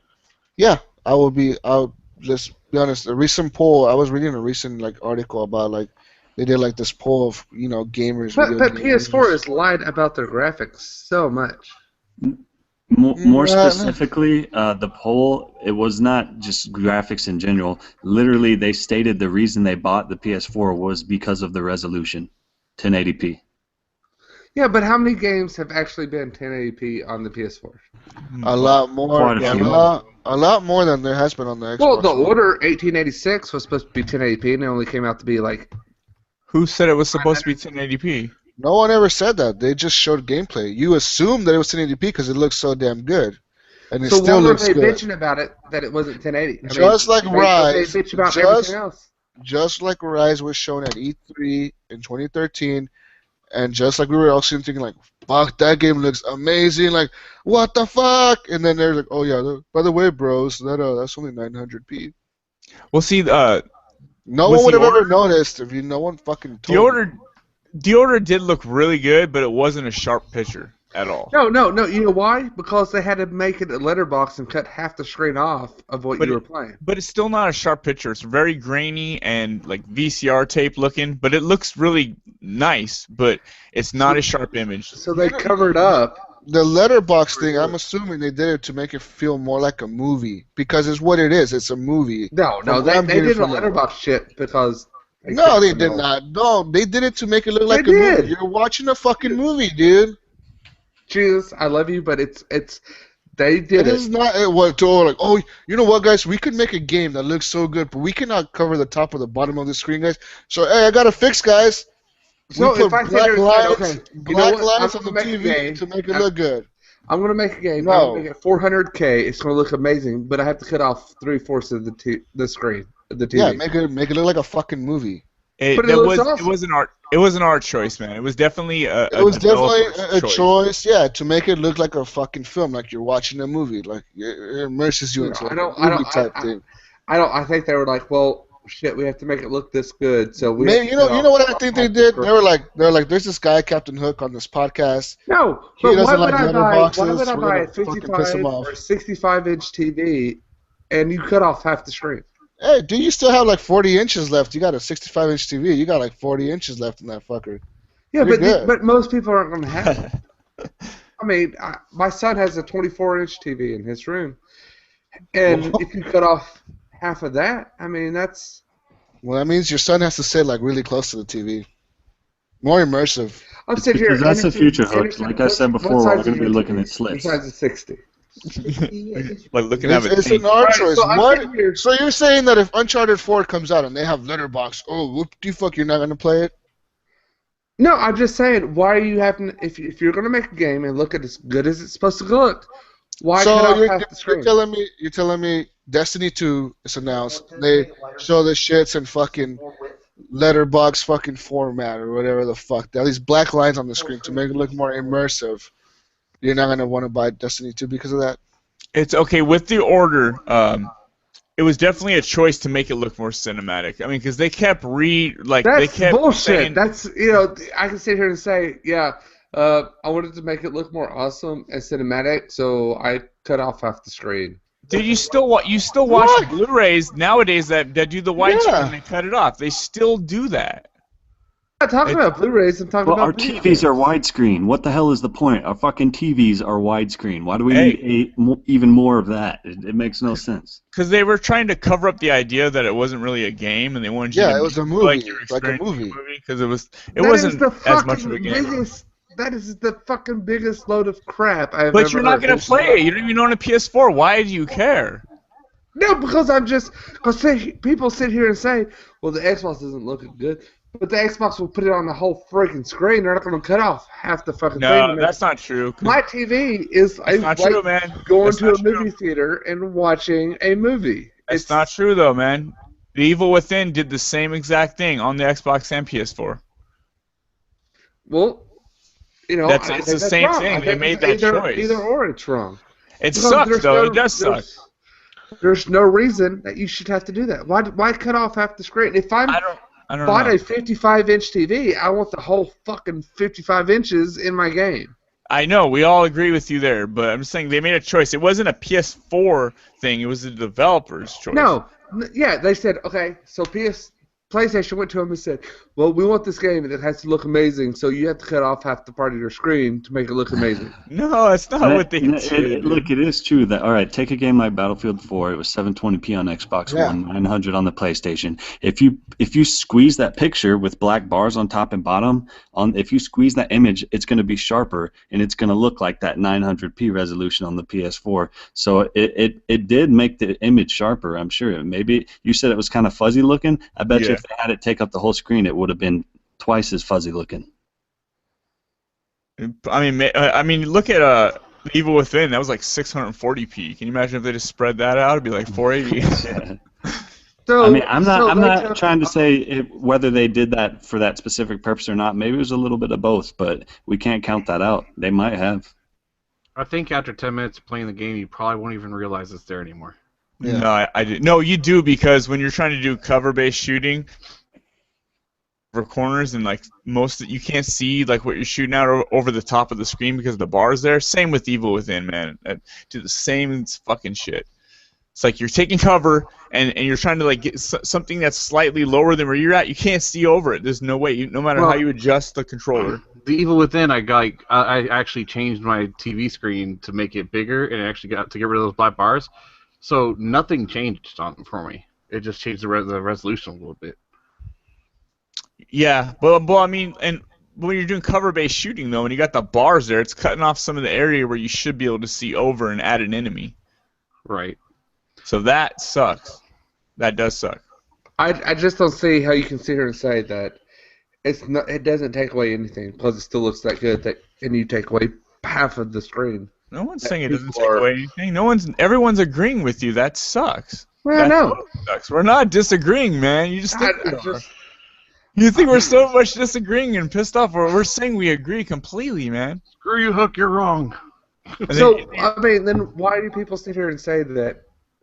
You know, the graphics are better on one than another. Whoa, what do you mean? Because it's the truth. It's the truth. A lot more games have come out for the PS4 that have 1080p than same games that have come out for the Xbox One that are not 1080p. It's the truth. Okay, so are there any games that came out for both systems? Yes, there is. They cut off half the screen on the PS4, but not on the 360. On the Xbox One. No. I don't think so. What game has come out that came out on both systems that they cut off the screen on the Xbox One and didn't on the PS4? Tell me. I don't know. I don't have a PS4. I'm just asking. I'm asking. What games have like Xbox released that like, you know what, guys? We have the same game PS4 does, but we're gonna cut half the screen off because our shit looks so fucking gay. We're gonna make it look better. Cut half the screen off, guys. It's not cinematic enough. Yeah, Battlefield, Call of Duty, Advanced Warfare is not cinematic enough. We need to cut half the screen off. But that cinematic thing is like an artistic look on it. I mean, they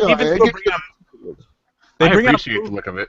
They bring out movies like even nowadays where they want to make it look more artistic, and they do that same letterbox shit, and it sucks, man. I'd rather see all. No, that's bullshit. Why are you? If you want it cinematic, I mean, put it in fucking movie. That's stupid. Because it's a fucking cinematic game. It's a game that's more like a movie. Well, You're more like watching a movie. I don't care if it's Xbox One, PS4. I mean, why are you cutting off? What, you have to make it look more like a movie? That's fucking stupid. Yeah, I bought my 55-inch TV for you to make it look more cinematic. You know what? I'm not gonna punch you in the face. That's what I want to do. You don't appreciate games, dude. There's no reason that I have a 55-inch TV that is set. You know what you need to do? You know what you need to do? Mode, and you're gonna cut off fucking half the screen. I don't go to a fucking movie and they're like, well, let's cut off half this fucking movie. They do that, though. The theater. They do that, yeah. To make it look more. That's stupid. It's fucking stupid. Fuck y'all. Fuck all that shit. It's stupid. What they should have done is the order should have been gameplay stretched, cutscenes, cinematic. I mean but they wanted to make it one like smooth. What game does that? What game does that? Is it Gears of War that does that? Where like when it goes into like cutscene, it goes into like a cinematic type of look. I think a lot of games. I think so. A lot of games do that. On the bottom in the black area. Yeah, I mean, it kind of goes, and then it goes back into, like, as soon as the shooting's about to start, you kind of take control over the character, and it kind of goes back into, like, light screen. I don't say, I mean, do y'all sit here and say, like, oh, yes, it's more cinematic when they cut off half my screen? Yeah. I mean, why? Why? I mean, I'll come over to your house and put a fucking sheet over the fucking top half of your screen. And you can be like, holy shit, that's more cinematic. It's got fucking the half screen shape taken The off. word That's cinematic the is fucking losing stupidest- meaning right now. That is the Just stop. no, because all right, Brink, I'm gonna come to your house. I'm gonna put a black sheet over the fourth half of your TV. Time out. The Time bottom- out. Cinematic right now? Time out. You watch, it's gonna be fucking. How is that cinematic? Half of it's fucking gone. Actually, at my house, I put duct tape on the top and on the bottom, so every game I play has it. I wear glasses, You know and I what? like to put black tape on the top and bottom, so life is I'm more gonna go buy like a cinematic. bunch of fucking cardboard paper and just like put it on my TV and play all my games like that now, just to make it more cinematic. Go buy some like black construction paper. I will. Fucking put it on Like, the top half of your TV. You know, Like, right now, I'm gonna buy a 55-inch TV. right It'll now, I'm take gonna away go grab like 10 my inches of it. sheets. I'm gonna go grab my sheets and put them over my TV so you look more cinematic, Hook. Look, No, we it's get it. fucking- You have a Oh, 55-inch you know what? TV. I'm we gonna get take it. my camera. I'm gonna cover the top half of my camera. I'm gonna Do cover it. the bottom half. Am I fucking more cinematic? I'm like, Yeah, what? how about you are? That looks like a Michael Bay movie right there. You're more cinematic now, dude. Cover half the I mean, camera. who decided that that's what cinematic is? What Fuck, if it's a what if cinematic comedian movie. Look at my 4x3? It's like a Look, movie, dude. It's like a movie. They're trying to make it look like a movie, guys. Come on. Times you are fucking cinematic. I'm gonna watch that shit all day because it's more cinematic. Let's keep talking PlayStation 4, guys. App suspension button mapping is reportedly coming with the next PS4 update. The Yes. next PS4 system software update will release very soon, and its features are currently being processed for quality assurance. So app suspension, it's like quick resume, kind of like what the Xbox has, right? Yeah. Jump in, jump out, like, oh, I'm watching Netflix, I want to go play games, let's go play games, come back to Netflix, come back to the game, go to other games, Xbox, go, PS4, go to Battlefield 4, and then it does it. So like Yeah, that. so now if you want to go to Netflix on your PS4, you have to shut your game, you have to close that app, and then come back Really? to it and relaunch the game. Yeah, Wow. the Xbox I've been waiting for because the Xbox kills it in that department. Yeah, When you turn the- your Xbox the on, your Xbox always guy's does just it. standing there like, And even when you turn off your Xbox like on standby and you go to work and come back home, you turn that fucker on, it'll still have that game on there. yeah. So guess what, PS4 players? You know how you're always saying how the Xbox is all slow and shitty? Well, guess what? Your PS4 is going to be like that now because you're going to be having all these apps running together in the background. You never know. You never know. It might run it a little bit better. They do have better RAM on the PS4, faster. But the button mapping, that's amazing, man. So, yeah, so I was looking I mean, are developers gonna just remove that in game now? I mean, no, well, like I that's don't know crazy. how. Check it out. Okay, so I was looking at a thing. It showed a diagram of it. You'll see like on the thing there's a list of all the buttons. It says triangle, and then there's basically an arrow saying triangle, X triangle. I mean X X square square, and then you can map any button to any button. So you could be playing like Dying Light, like the way Rob was saying. He wished he didn't have to use whatever to run. He didn't have to use the bumper or whatever. You could just map it to a different button if you wanted to. But I mean, most games come with several different control schemes. But you can put any button, dude. Yeah. If you want to shoot with your A, or if you want to shoot with your right thumbstick, I mean, you can do it. Like Call of Duty, you have like 3 or 4 different button schemes you can use, but now you can just choose whatever you want for whatever you want. Maybe if you want to, yeah, it's just like any button to anywhere. That's what it People looks want like. that shit. I Who wants know, to shoot yeah. with the joystick like well, that? some you don't understand. Some people like don't have thumbs, dude. Some people don't have index fingers. Mhm. There's a lot of handicapped people out there that don't have fucking fingers, dude. They got their fingers cut off in an accident. This will help them game. Definitely will. There is a purpose for it. Hey, more options. There's nothing wrong with that. I mean, Yeah, think about it though. If you're playing Call of Duty, you put all of your Yeah. right. I mean, I know Dude. there's people that play Halo and they use bumper jumper. There's people that use other shit. People legit like. I map all my games now to the way Battlefield is. Like all the shooting games. If I could map it to the way Battlefield plays, that's how I play all my shooting games. Yeah, same here. So But it's every just, once it's in a just while, like the best settings. there So might that's- be a game that you just don't like that button. I mean, Yeah. it's cool to I have know. the choice. I mean, but Also, guys, Sony's VR headset, Project Morpheus, is now coming early 2016. They have promised. They have spoken.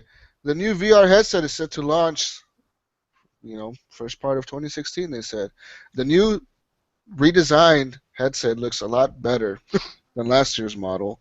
It comes with the 5.7-inch OLED screen, the screen that was in the first Vitas. They Yeah. don't have it on the new Vitas. They have it on the first Vitas. That screen was really nice because I had one of those Vitas.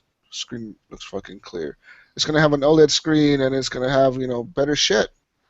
Basically, it looks nicer. It's probably lighter on your head. Oh, I don't know what speakers they have on there. Better have some nice fucking speakers. Yeah, all that VR stuff, it seems so interesting, but I'm gonna have to wait to see. And how much, what's the price? I hope it's not a gimmick like a PlayStation Move was, because they were trying to copy Xbox. the Wii. I think you need Xbox. I think you need PlayStation Move or whatever to even use that headset. Yeah, I think you do too. I'm looking at some pictures right now. There's like a guy using the PlayStation Move shit. Yeah, there's more money you gotta spend. It's bullshit. I don't even think I'm going to even be able to see when I wear one of those if I ever do, because if I'm reading a book or something, I have to hold it 2 feet away from me before my vision comes clear, because I can't see things close up very well. So, and I know there's a lot of, especially when people age, a lot of people have that same problem. That's why they wear reading glasses and stuff. So, I wonder if that'll be an issue. What if I mean, how far away is that picture from your face? It's like legit, like right on your fucking eyeballs. Surely that they have to have found a way around that. I mean, That has to be a very common thing. prescription in there, like your glass prescription numbers into it, and it would fuzzy it so it makes it so you can see it. Do you think they'll make a version that the picture's further away, but they magnify it somehow, like built-in reading? I don't know. That's just one of the many reasons it's going to fail. I'm looking at the article, and they said that despite it being an OLED screen and not the LCD that was demoed last year, it does look better, but there's still jaggies and noticeable, hard edges on a lot of the games that they're showing off.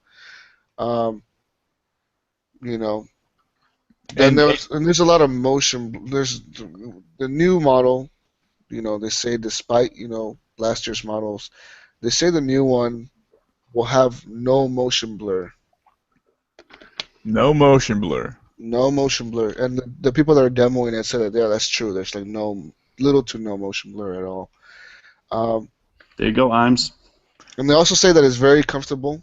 Now they added a lot of padding to it to make it more to feel like lighter on your head and more comfortable for you to wear long periods of times and forget that you live in the real world. I would like to try like VR stuff, but I don't know if I'd want to do it for more than like half hour, an hour. What if you get immersed into a game, like let's say like you're playing a game like No Man's Sky where you're just discovering, exploring worlds. I could see a VR headset being a fun thing to use for that game, because I don't even think that game is just exploring, right? Like you're just running around exploring different planets or whatever. That's what you're doing. So who knows, man? Who really knows? It looks like it'd be a VR game. Just visually, like you're sitting inside the cockpit of your little spaceship and you're flying to another planet. You're just looking around, like chilling. Oh, let's go land on this planet. Then you go land on that planet. Shit like that. I can see this being popular. But yeah. I would rather sit in my virtual reality pod and play it though, than wear a headset on my face. I want to go swimming with sharks, and I want to hang glide, and I want to do all the cool shit you can't go do. They're very feasible. Have y'all read Ready Player One or listened to it? No. All right, so Ready Player One. I think I talked about this on like our second or third podcast we ever did, but they had those. It's like whole suits. You sit in a pod and you can feel stuff. And you wear the VR headsets, and everybody did it. I mean, like you'd go to school, and you wake up in the morning to go to school, you put your VR headset on and go to school. Is that what, I mean, do we just want that where it's just, do we want it where actually I do it in real life and it happens, or do you want it to where you think it and it looks like it happens? And then there's something that makes your body feel like you're doing it. What they're going to do is they're on these headsets, they're going to have this little, you're going to say, VR headset open, it's going to be, and the little screen's going to pop out to the side so you can see everything again, and you can just wear it everywhere. And anytime you want to go back to VR, you just tell it to close, and it'll close back up. HoloLens, man. HoloLens. Are we getting away from people wanting to get out of, real life, real situations, and moving into, let's make it all fake. Let's make it where We just No. think we're there. Let's We're not do there. this. No, we're not there yet. Society isn't there yet, dude. Let's be honest. We're I not. mean, there. you saw the movie Gamer. I'm sure all of y'all saw that Gamer, right? We're not nowhere near that. We're not fucking putting prisoners to kill each other. We're not nowhere near that, dude. But I mean, is that what we want? Do we want No. something not- that's? Society doesn't want that. But see, I mean, how much are we losing out on real life when we have this VR stuff? How much are you losing out in real life when you're playing video games? Same thing, yeah. I'd say it'd be about the same. It's the same shit. I mean, I can sit here and say I can put a VR headset on and ride a roller coaster, but it's not the same as me going to the amusement park and riding the roller coaster. Yeah, you won't get no flies in your teeth Yeah. or nothing, man. Yeah, you don't No, get I that. mean, it's not some too. You don't get that dropping feeling when you're Yeah. I mean, You can if you jump off your bed. jump off the Jump roof off of your house. on your screen where you're in the video, it says "Jump off bed now." And So you I'm looking at this article about this VR headset, and they're saying that the demo this guy was in, he was a character who's being interrogated by a huge, like a person, like somebody's interrogating him, and he said that it felt kind of weird because the guy was walking around him and he could look at him, and then he would walk behind him and you could hear him walking around you, interrogating you, and then he was trying to make you flinch, and he said the guy said he did flinch. But he said it was really immersive. It felt like he was actually being interrogated by this guy while he was sitting in this chair. He said there was not a lot of movement that you have to do when you're playing with the VR headset. You don't really have to like run around your house and trip over your fucking staircase and fall down the stairs while you're wearing this thing because you don't move a lot. He said the next thing was a flashback before that interrogation where you are looking through drawers to find a gun with the move controllers. And that he said once you have the gun, there was a bunch of enemies he had to shoot. And he said it was hard to shoot them because you don't have crosshairs in this VR. In the VR world, you have to rely on your hands and where you're kind of pointing and shooting, kind of like trace your fire basically to where you're shooting at. And he said it was kind of very tense. It was hard to play. He said it wasn't like normal shooting games where you're just shooting enemies. You felt more tense about it because what you're doing actually affecting the game. So I don't know, man. It might change the way some games are played. That's for sure. Do I think that this is going to be a big hit? No, I just don't see it. I don't even see it making its money back. It's a fad. It's a fad. It's definitely it's a lot like the PlayStation Move. It's a lot like Kinect. It's like a lot like Kinect. Because even nowadays, Kinect because it's there. You can use it. It works good, but nobody wants it. That's why the Xbox had to be unbundled from the Kinect. And I mean, there's the whole motion sickness thing. Like you said, you don't move a lot, but what creates motion sickness is when you're perceiving movement, but your body's not feeling it. That can make you very sick. And that's I know Valve, they claim to have solved that issue. I don't know how effective that is, but it's interesting. It looks fun. I mean, it looks something like you could like a gimmick you could try like at a friend's house if your friend bought it or something. But It'll be big in porn, and that's about it. Yeah. I don't see a lot of people trying this shit out, like spending money. Because I wonder what price do you think Sony's going to release this at? I say $200.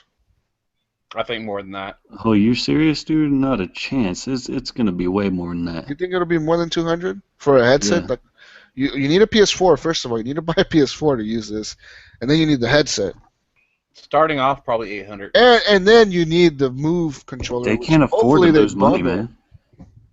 man. They can't give us a discount on it. They can't afford it. Do you think it'll be more than a PS4 at $400 right now? It won't sell shit, man. It will not sell. If it's more than a PS4, you have to buy a PS4 to use this thing. There's no way. Maybe they'll hope they'll make their money back on software or something and subsidize it. Who knows? I think the Oculus Rift has a better chance because PC is just so more open and people can develop cool shit for it. Most likely free or super cheap. I think, I don't know, man. Microsoft has come out saying that they're looking at VR. They're looking at shit like that. They might support Xbox with the HoloLens thing, and they're definitely looking at supporting the Xbox with the HoloLens. But I don't think it'll be like a thing where like, well, like you must have HoloLens to play with your games and shit. I don't think they'll ever do that. No. And I don't think Sony's gonna move that way with this VR headset shit. That's But crazy. yeah, like I think Hook was more referring to the what's the movie with Bruce Willis where everybody controls like the surrogate body? Is it Surrogates? No, Bruce Willis. No, I was thinking about like Gamer, like where he. You're like in a room and everything around you is like the game. Yeah, but I guess you were actually playing real people in Gamer, weren't you? Yeah, you were playing like real people. Yeah, one day though, when robots take over all our jobs, yeah, everybody's just gonna sit in their pods and control virtual robot? people. Yeah, I mean that. And they're all gonna be fat with hot dog stains all over their shirts and stuff. And Kind of that's like what's that Pixar movie? I don't know, dude. The Brave Little Wall-E? Toaster. Wall-E. I don't know. Yeah, Wally. Wally, they're just fat people in chairs, and they drive around, and robots do everything. We do that now. It's called a freeway. Yeah. Anyway. Chris just said something That's about a that. freeway. Let's move on, guys. Metal Gear Solid 5: The Phantom Pain has a release date. This was big fucking news because people love Metal Gear Solid and people love the Phantom Pain and people love Pain and people love Phantoms and people love everything games that Kojima makes. Let's talk. If you plan to play on the Xbox One, Xbox 360, PS4, PS3, you can get your hands on the next Metal Gear Solid game on September 1st. The game will be released for PC and Steam a few weeks later on September 15th. There you go. You guys waiting for Metal Gear Solid? Yeah. Are you guys excited for this? I don't know. I'm not a big Metal Gear Solid fan. I did play. Either have I. I've never played any until I played that Ground Zeroes, and it's kind of demo? cool. I can imagine a full game would be kind of interesting. I've never liked the character, that Snake dude. It just seems weird.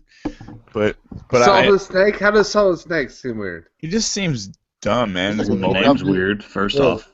It's a pretty stupid character, let's be honest. No, okay, hold on. Oh. You're just trying to How piss big's me your off. TV, Hook? You're just trying to piss me off. How does How- Snake look on your 55-inch TV? Is he I don't sit here and say, like, that's a PS4 game.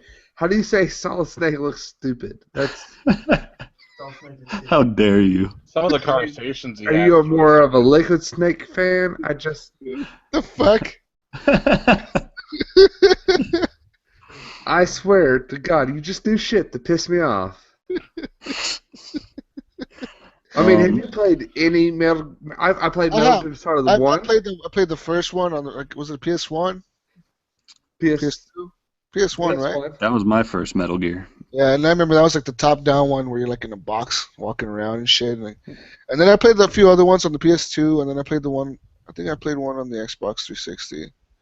And I haven't played the There newest has one. not been one on the Xbox 360, so Yeah, there has. They made the HD collection. so you played all the HD I collection? didn't play all of them. I played one, and I didn't like it. I was like, fuck, this is too boring. No, okay, so God.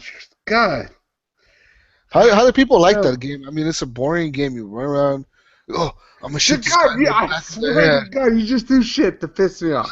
Like, if I want to shoot guys in the back of the head with a silenced pistol, I'll go play as Sam Fisher in Splinter Cell and do it in a much cooler way. Yeah, but the story. not is wearing a pretty stupid great. bandana on my head. All right, so I played that. I played Metal Gear Solid 1 and 2, and then I played. Was it on your 55-inch TV? I fucking hate you. I'm fucking come to Oregon and fucking rape you. I don't know. Whoa, you raped me.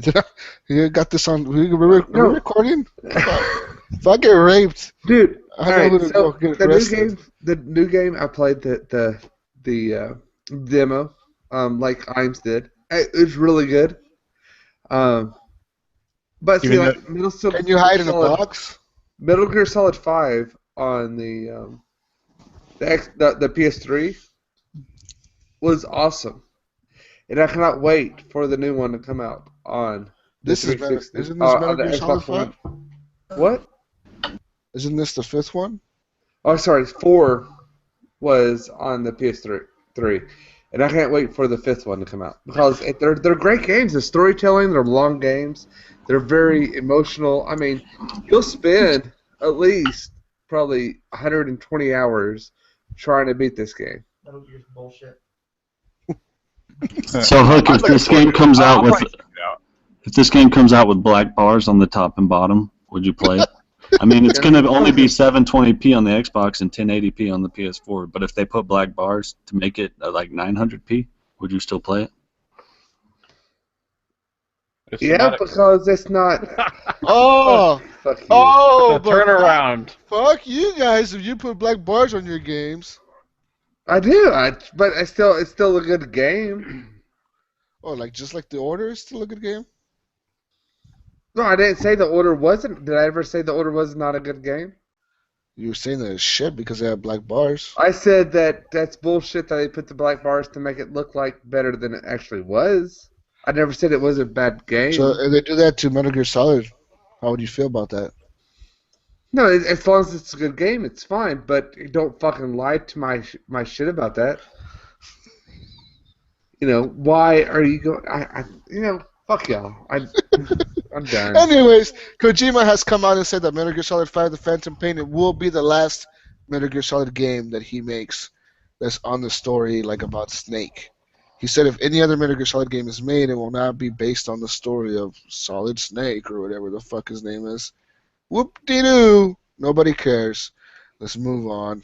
People care because Solid and Liquid Snake are different people. Who the fuck cares? I don't know the difference. I don't even know who Liquid Snake is. Who the fuck is Liquid Snake? I thought they were all Solid Snake. I thought you were joking when you said that. The next guy's gonna be Gas Snake. Solid Snake. Oh, What smells in here? God.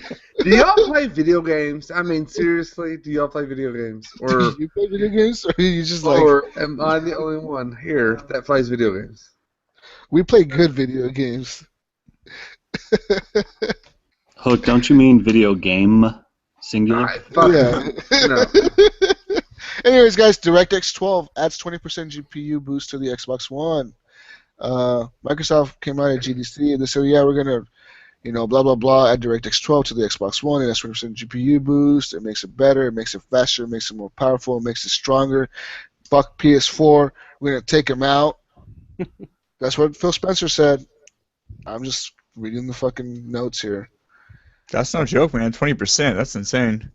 That's pretty big. I mean, That's huge. Oz, tell me what difference a 20% GPU boost will do to the Xbox One. A lot. And they had this over... a noticeable difference, like a big difference in our games? I think that you're going to see more games looking like PlayStation 4's capabilities has. Will we see improvements to our current games on the Xbox One already? With an update, possibly yes, if they do updates to them. But they're going to have to update to allow DirectX 12. Oh, okay. Because as it is right now, they're running everything on DirectX 11. Like on PC, you have to upgrade your to DirectX 12 to see those graphics. Oh, so you have to upgrade, like patch the games to... Well, no, because the games automatically patch with DirectX 12. But the way console games are made, each game is separate, and it's not running off a specific driver.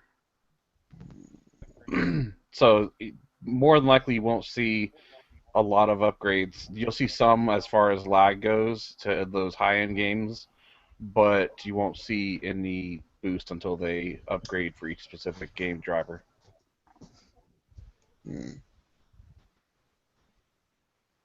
That's awesome. So new and future games will look better, but current games probably won't see Not much so of a difference. No. I think games like any of the newer games, probably all Xbox games will upgrade their stuff. It doesn't take much. It's just basically a driver update that each one's going to have to do. Nice. So I'm pretty sure any game that is not a arcade game will have an upgrade. So will Rise actually be 1080p now? Possibly. I mean, I'm not sure exactly what they're going to do, but I think that they could do it, yeah. Nice. Anyways, Phil Spencer said, and he confirmed, that it will boost performance of games by 50% moving forward with the Xbox One. Yeah, guys. That's a bold statement. This He is something that confirmed. He said has that. PlayStation. They still haven't has- shown us anything. Well, they did showcase a demo of Unreal Tournament running off this DirectX 12 on an Xbox One. I thought that was PC. gameplay. DirectX 12. I'm not sure. Either I'm way, pretty it's, sure it was it's gonna PC. look the Either same. way, it will probably look the same. Yeah. That's what they're going for. I mean, they're going for this cross-platform, new type of gaming. You guys been paying attention to that? I mean, there Mhm. a lot of things cross-platforms now, and maybe they're just trying to unify everything. And this is one way of doing that. Well, allowing them to have some of the graphics based off of their cloud service allows them to actually get better GPU graphics out of your console. So splitting up between higher end stuff to their side saves your console's needs of graphics usage or GPU usage. Yeah. Interesting. Speaking of PC, Xbox players will get a new game coming this year. Elite Dangerous is coming to the Xbox One in 2015, confirmed 2015. Um, Elite Dangerous is I believe it's a PC game, right, Oz? I have never heard of it. Elite Dangerous is you know, I'm looking it up. Yeah, Brun plays that a lot. On his, on it's I guess you're like in a world like a spaceship. Actually, they've actually mapped like the world, the universe, the galaxy in the game. It's actually based off of our Milky Way galaxy. But they have other galaxies, that are in the game.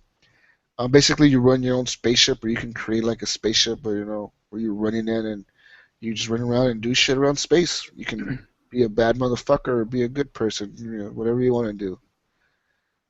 It sounds a lot like Space Engineers. It's one of the largest virtual spaces ever created in a game, they said. It has a full-scale Milky Way galaxy. Yeah. I think that works with the Oculus Rift. I wouldn't doubt it. They say the closest current comparison to it is EVE Online. Right. And also No Man's Sky coming out for the PS4 later on this year. That's why people are saying that Xbox kind of like locked the exclusivity for like this amount of time, like a time exclusive, because No Man's Sky is coming out for the PS4. They kind of want to give something to their Xbox players. It looks interesting. I don't know if it's going to be free to play or not, though. I'm looking at the video of it and it looks beautiful. I mean, this is gorgeous. Yeah, I mean, and hopefully it looks like that on the Xbox One. Right. It looks fun. I mean, as you're in space, you have a spaceship, you run around space, and you blow shit up with your buddies and hijack other spaceships and shit. I don't know. Cool shit. Cool story, bro. I was reading a thing on Final Fantasy 15 saying if you hate the Final Fantasy series, this game might change your mind. It's like more open world, has better combat. Yeah. It's Skyrim of Final Fantasy. Yeah, that's what they're saying. I mean, I've never played Final Fantasy. I just don't know anything about it. But that game They're looks all really really you're going in one movement and that's it. Like all of your positioning is one straight movement. Some of them do have somewhat open world, but you still have to go from point A to point B. And this game right here is more, I'm going to go over here. Oh, they got quests for me to do. Let's do them. Okay, let's go over here now. So it's from what I saw, it's like playing Skyrim, but with Final Fantasy feel. Yeah, I saw that. It's a one big connected world. Yeah. Looks cool, man. I might be interested. I've seen those trailers where they're just cruising in that convertible and there's that big ass monster coming from behind the mountain. It looks awesome.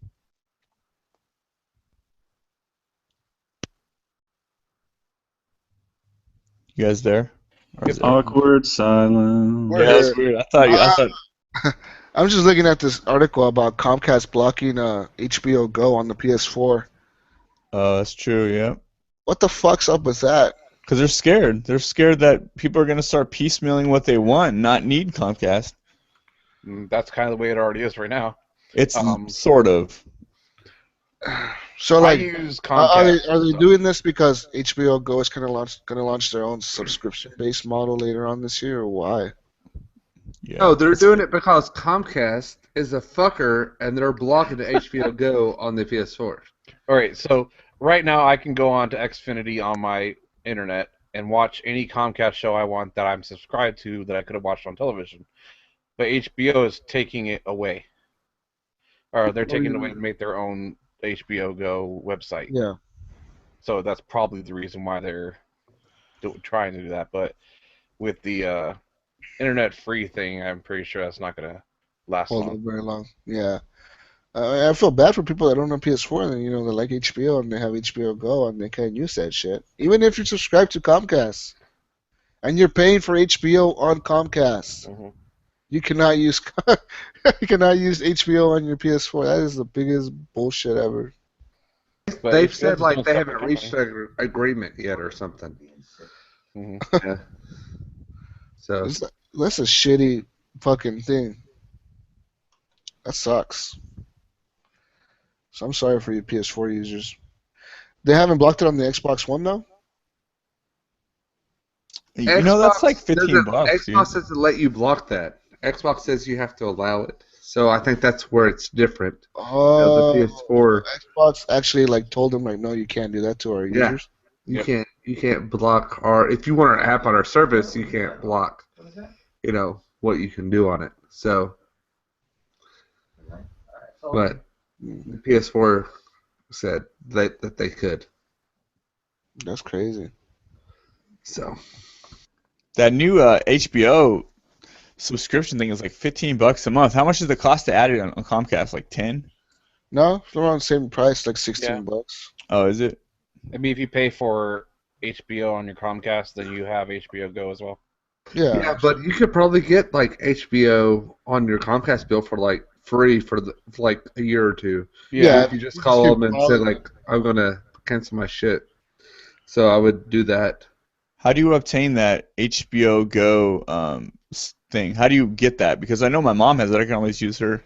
Well, does she have? What does she have? Like Comcast? Comcast. She has HBO on her thing. Right, so you need to get her username to like the website and shit. I got that. I have that.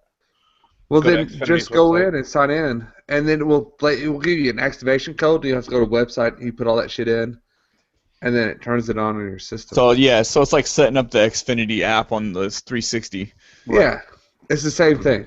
It's that same password and everything. Because like I use my ex-wife's HBO that she has in her system because I know her password and everything, and I can watch HBO Go on my TV. Can we all have that code? Us, the listeners, all of us? I mean, can you please give us? We can all have HBO for free? Everybody gets HBO for free? Everybody. So yeah, guys, Xbox, not to try to be outdone by the PS4 and the Nintendo, have announced a shitload of indie titles coming to the Xbox One. That big ass list. That's a fucking huge list. I'm not gonna read through all of them. We got big ones. There's some coming out in April, I believe, or next month. I think they have Shovel Knight's coming out. Battletoads is coming out next month. Fuck. What's up with this Battletoads? I mean, is this like the original Battletoads, or is this like a remake? I think it's a reboot. Yeah, reboot. And so you're going to be able to get to the driving thing and just like it's going to be horrible again.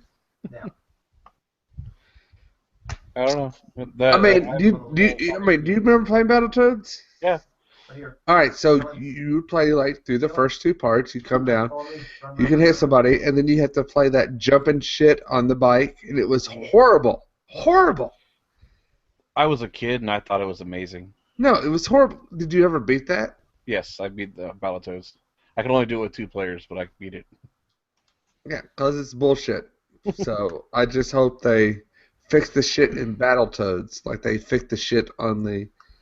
You wanted to make it super easy for you because you're a noob. That's what you're saying. No, there's no.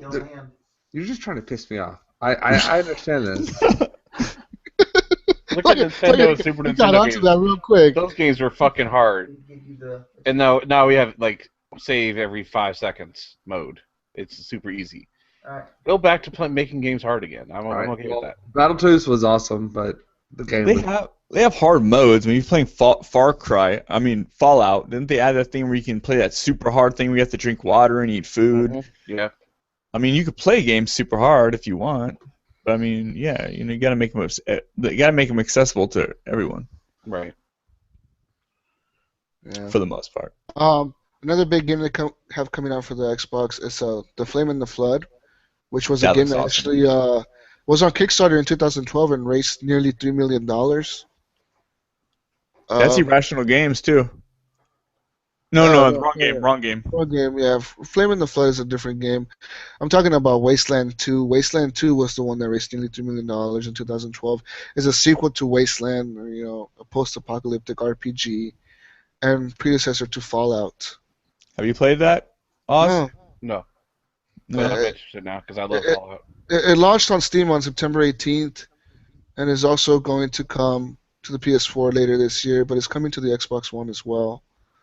It looks interesting. It's a predecessor to Fallout. Interesting. It's like a StarCraft game. Looks like. StarCraft's that insane thing where you have to be able to, your hands.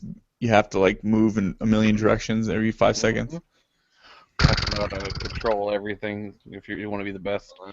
That's what it looks like to me. I mean, that's not a pick up and play game. You have to be dedicated. You got to be dedicated. But I mean, you're controlling multiple characters with mouse, or in this, I don't know how it would work well on console, but I'm out. Yeah. Not for me. Not for Hook either. There's rumors that the new PS4 update will actually support external hard drive storage. Really? They need that. Yeah, it's a rumor right now saying that people that are in the preview program for the PS4 updates are saying that it has external hard drive support. Oh, I hope that's true because I was just about to buy a hard drive and go through all that trouble of swapping it out. I've been like looking at hard drives. The best deal I could do is find a 2.5-inch like SATA hard drive through like a expansion hard drive, like an external, and then just take it apart and take it out, and you're still looking at like $90 for 2 terabytes. It also is going to load the trophies in the background, so you don't have to like click on them and load them. You just kind of like achievements, I guess. Yeah, that's another thing that sucks. You click on a trophy, like, here, you got a trophy. You click on it, you got to wait for the thing to come up, load, and it's like, it says 0 trophies, like, what? And then it takes a second, then it pops up, and you're like, oh, okay. Now that's ridiculous. He does that way too. It's annoying. You should have been fixed like years ago. The 360, man, it was perfect. Yeah. It was so fast and made the most sense. You hit a button to see what that achievement was. I hate on the Xbox One when an achievement pops up and it like takes like a shitload part of your screen, like a big square comes up and you're like, what the fuck is that thing? And it covers up your subtitles, man. Yeah, why are you scared about taking up half your screen? Because you got your 1080p and it cuts off half the screen it's already. more cinematic when the achievement pops up. It's more cinematic when it takes up half your screen. So it's a cinematic achievement. I used to pop up and read every achievement. Or I used to read every achievement that popped up, but now on the Xbox One, hell no. I'm not clicking that achievement. I don't have 20 minutes to wait for it to load. No, and then it'll try to load it in snap mode, so it takes up like your fucking 3/4 of your screen. What? Like, No. right? What? It's more cinematic when it takes up 3/4 of your screen. It makes it more. And not only does it load in snap mode, but you lose like the control of your game. Yeah, it'll be like 20 minutes loading on your fucking snap mode. I just don't see how y'all say like that shit and then say it's that. Totally different. Well, it's different though. I mean, the game is made like that. You never like, the game never stops and like waits for you for the fucking bars to load on the TV. No, I mean when something snaps into your Xbox, you're waiting for that shit to load. Hook, you must have really short arms because you are reaching and you are grabbing nothing, man. Why haven't they made it so when something snaps, you don't lose control of your game? Because the controls automatically switch to your snapped app. They need to give you an option to select so that you can keep controlling your game and have it just snap in on the side and it doesn't affect your game. Like, that seems so simple. I don't understand. It would seem it would just pop up first and then you can switch to it. But I mean, I guess their fix to that was to double tap X or whatever and then click on the button to like switch over to your game. But that's so unnecessary. Yeah. It really is. It's annoying as shit. It's annoying as shit when you're fucking snapping like a fucking achievement or friends list. Or like, oh, this friend just started playing blah, blah, blah. Or this friend just started streaming Twitch. Or this, fuck, that shit's annoying. Did Hook fall asleep? Snap is a horrible feature. They just need to go back to the 360. I mean, who uses, who here, I mean, at first, when I first had my Xbox One, I would use Snap for some things, but I mean, now I don't really use it at all. I'll snap in like maybe Twitch to start streaming something, but then I'll take it off on my screen. But I still think it's better than what they have on the PS4. Right. I mean, is it not better than what they have on the PS4? What, the Snap stuff? Yeah. I like Snap. Snaps it over to the corner. PS4 more you have to like close the app all the way and open up the other thing. Like you can't do two like that. It is neat. I like Snap. To start streaming on a PS4, do you have to like close out the game? No. There's a share button. On the PS4 controller is an options and a share button. So you click the share button and a menu pops up. It'll either say like, oh, here's your snapshot. Do you want to post this to something? Or it says, here's your broadcast. Start broadcast. You can use Ustream or Twitch. It's kind of like you just choose which one. Is it faster than on the Xbox where it's fucking like takes forever to load? With the Xbox, you could just say Xbox broadcast. Does it come up, or does it automatically? Yeah, but it snaps it. It snaps it. It takes forever. Yeah. It's a little bit quicker on the PS4. A little bit. Plus, the PS4 has the touchpad, so you can use that like a mouse to click your letters and stuff. You don't have to like tap, click, tap, click. You know, it's got use it like a mouse. You don't have to take your finger off the trackpad to type all your words in. Fuck.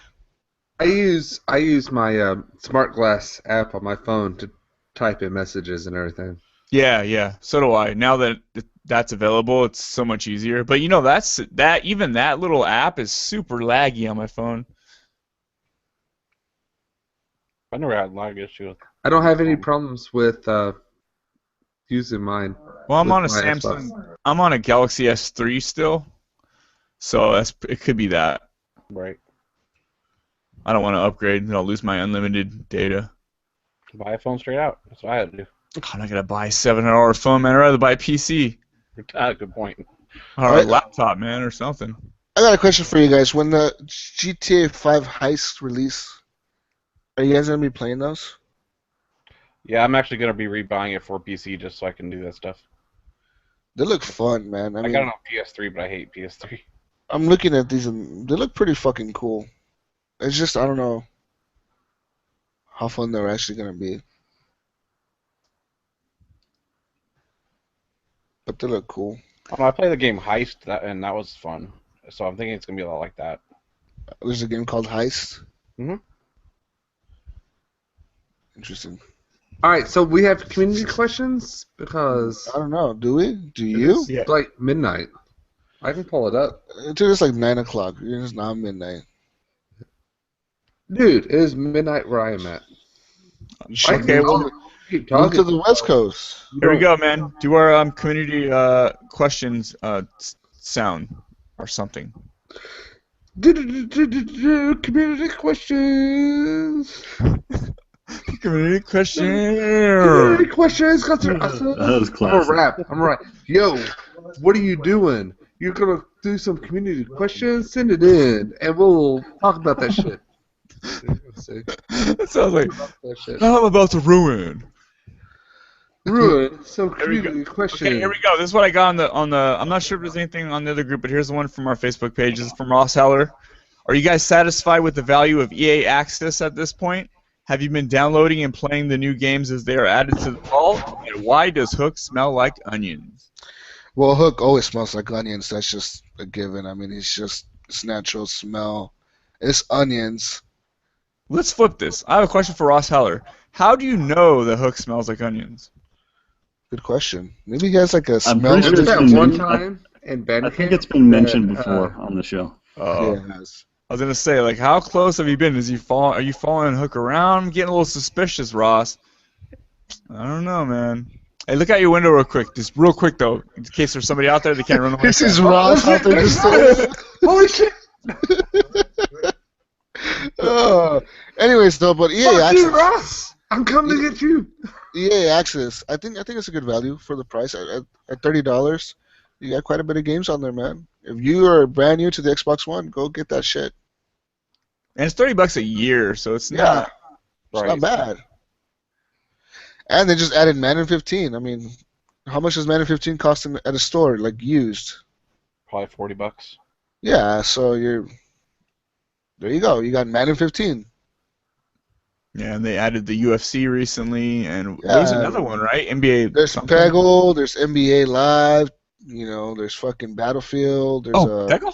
What? FIFA. Yeah, Peggle 2's on the vault. Oh, Pickle 2, I thought you meant 1, man. All right, so let me ask this question. Jesus, you don't pay for EA Access, right? Yeah, I do. I bought it for $30 or whatever. See, I'm having problems where it's charging me and not let me get in. But I'm wondering if it's because, like, me and you have that game shared thing. It could be. It could be that it's like flipping out, but it should be letting you in, man. If you pay for it, you should call Microsoft and be like, "What the fuck?" But I mean, why don't you not pay for it and then you can just get it because you're on my home console? Oh yeah. I don't know, dude. We'll figure that out sometime. Scandalous. We'll troubleshoot our game sharing later. When do you guys need to buy a PS4 and we can game share, and then I'll just start doing digital? Let's do it, dude. I'll buy a PS4 if you game share all your games with me. Right. I'll go out tomorrow and buy my PS4. Yeah, shit. I'll go out tomorrow and buy one. You game share all the games that you have. Fuck. Anyways, guys. Do you have any other questions? I don't think we have anything else. Where's Brink? Brink has been like all He's in here. He's tired, man. He's got to wake up early, and we're gonna lose an hour of sleep tonight. Yeah, we're gonna lose. It's already like 10 o'clock right now. Yeah, It's 1. We'll cut it off right now. Let me just double check to make sure. Did you guys post anything in the group? No. Shout out to Jimmy King. He said he was watching a little bit earlier, but yeah. And congratulations to Matt White, brand new baby today. Yeah, I was gonna say at the beginning of the show, and I forgot. Yeah, he has a daughter by the name of Cameron, which has a very cool way of spelling that. I'm looking for the pictures, but yeah, shout out to Matt White. He's been here with us since day one we started the community. So yeah.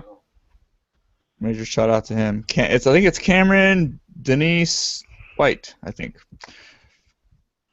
So she will allow her to be famous for 1 week, and that's it. I mean, you get 1 week. You didn't pay for more time. She gets to be famous, though. She gets to be. Cameron gets to be famous. That's right. Matt White, you have to pay more money if you wanted to keep her famous, dude. Yeah. Oh, yeah. We should open a subscription base to our fans. Subscription base. Shout out to your fans. Weekly shout out. $30 a year or $5 a month, whichever one. Must use a credit card.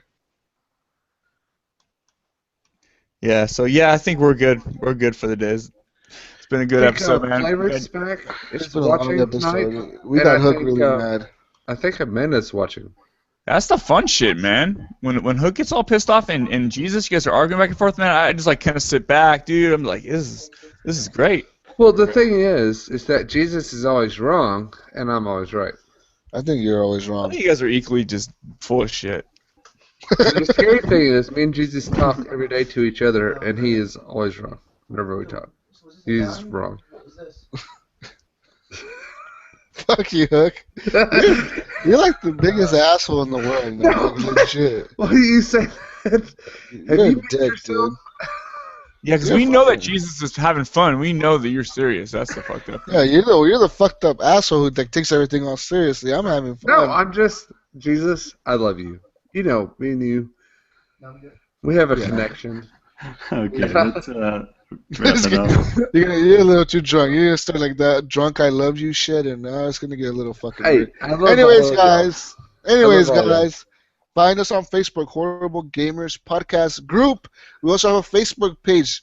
I suggest to all you guys listening, which is like 3 of you, to go like and share our Facebook page with the entire world because you are fucking awesome. Share that shit to your grandma, your cousin, your sister, your brother, your half-brother, your half-sister, your wife, your ex-wife, your cousins, your whoever the fuck. Share it. Like it. Also, go review us on iTunes, please. Horrible Gamerz Podcast. Give us reviews on everything you can review us on. Everything. I mean, everything. We want 3 stars. Because that's like average. And that's kind of like what we are. Nah, dude. No. Do not agree. Okay, then give us 5 stars then, because we're 5 fucking stars. awesome. Woo! Anyways, find me on Xbox Live. Jesus Walks a Lot. Whoa. Jesus Walks a Lot on Xbox Live. Find us on YouTube, Horrible Gamerz Podcast. Goodbye. my question is, what do people want to hear? Yeah, for real. I want like a legit like Xbox Live message of what's one thing you would like to hear on the show from everybody. Do you want me to drink and play video games? Do you post it on YouTube? Do you want me? Do you want hook off of the show? Do you like me and Jesus' arguments against each other? I mean, what do y'all want? Because that's what we want to give you. Do you want Hook to not talk for 2 hours? You want me off the show? Let me know. I can get off the show. We're not live anymore, are we? Yeah, we are. Oh yeah, we're live. Yeah, but fuck, it was a train wreck. It was an absolute train wreck. You all sound like Chappie. I can hear people talking behind Hook, and there's just dead silence every 10 seconds. I have a mic muted. That's our producer, Brink of Eternity on Xbox Live. He's over there, checking audio levels and telling us to get the fuck off the show already, but we just don't stop. I have my mic muted, and I've been on the screen on the YouTube channel for the past 5 minutes. It feels really awkward. Yeah, I don't know why I'm still on the screen right now. I'm just sitting there like, dum dum dum. You're a guest, and we have to look at you and analyze. No, but it feels really awkward whenever I'm not talking. All right, who else can we make feel awkward? Hey, add me. They call me Imes. Add me on everything, everything, all. And Sean Fuller, Facebook, leave us a voicemail because Jesus will give you money. $10. Yeah, read that. At the end, read the voice. Everybody laugh. Everybody laugh. If we don't fucking laugh, then you are fucking not gonna get $10, dude. I need to laugh. Yeah, thanks, guys, and also, thanks, Oz, man, for bringing the PC knowledge because we're all PC dummies. But yeah, pretty much PC for dummies. Go ahead. That voice notes. I just want to say, thank you for everybody that watched our YouTube stream. Jesus, you're an asshole. Voicemail. I'm coming over there, man. I'm coming to Oregon. I'm gonna fucking get on the plane, come to Oregon, bitch slap you, and then get back on the plane and fly home. Crazy white man coming to kill me. Anyways, I think HTTP voicemail is me and you would be like best friends. Shut up for a second. Break. I need you to control this guy. Mute him or something. There you go. Thank you. HTTP voicemail. It's 504-475-4497. Leave us a fucking voicemail, dudes. I'm done talking. I'm done. All right. Bye.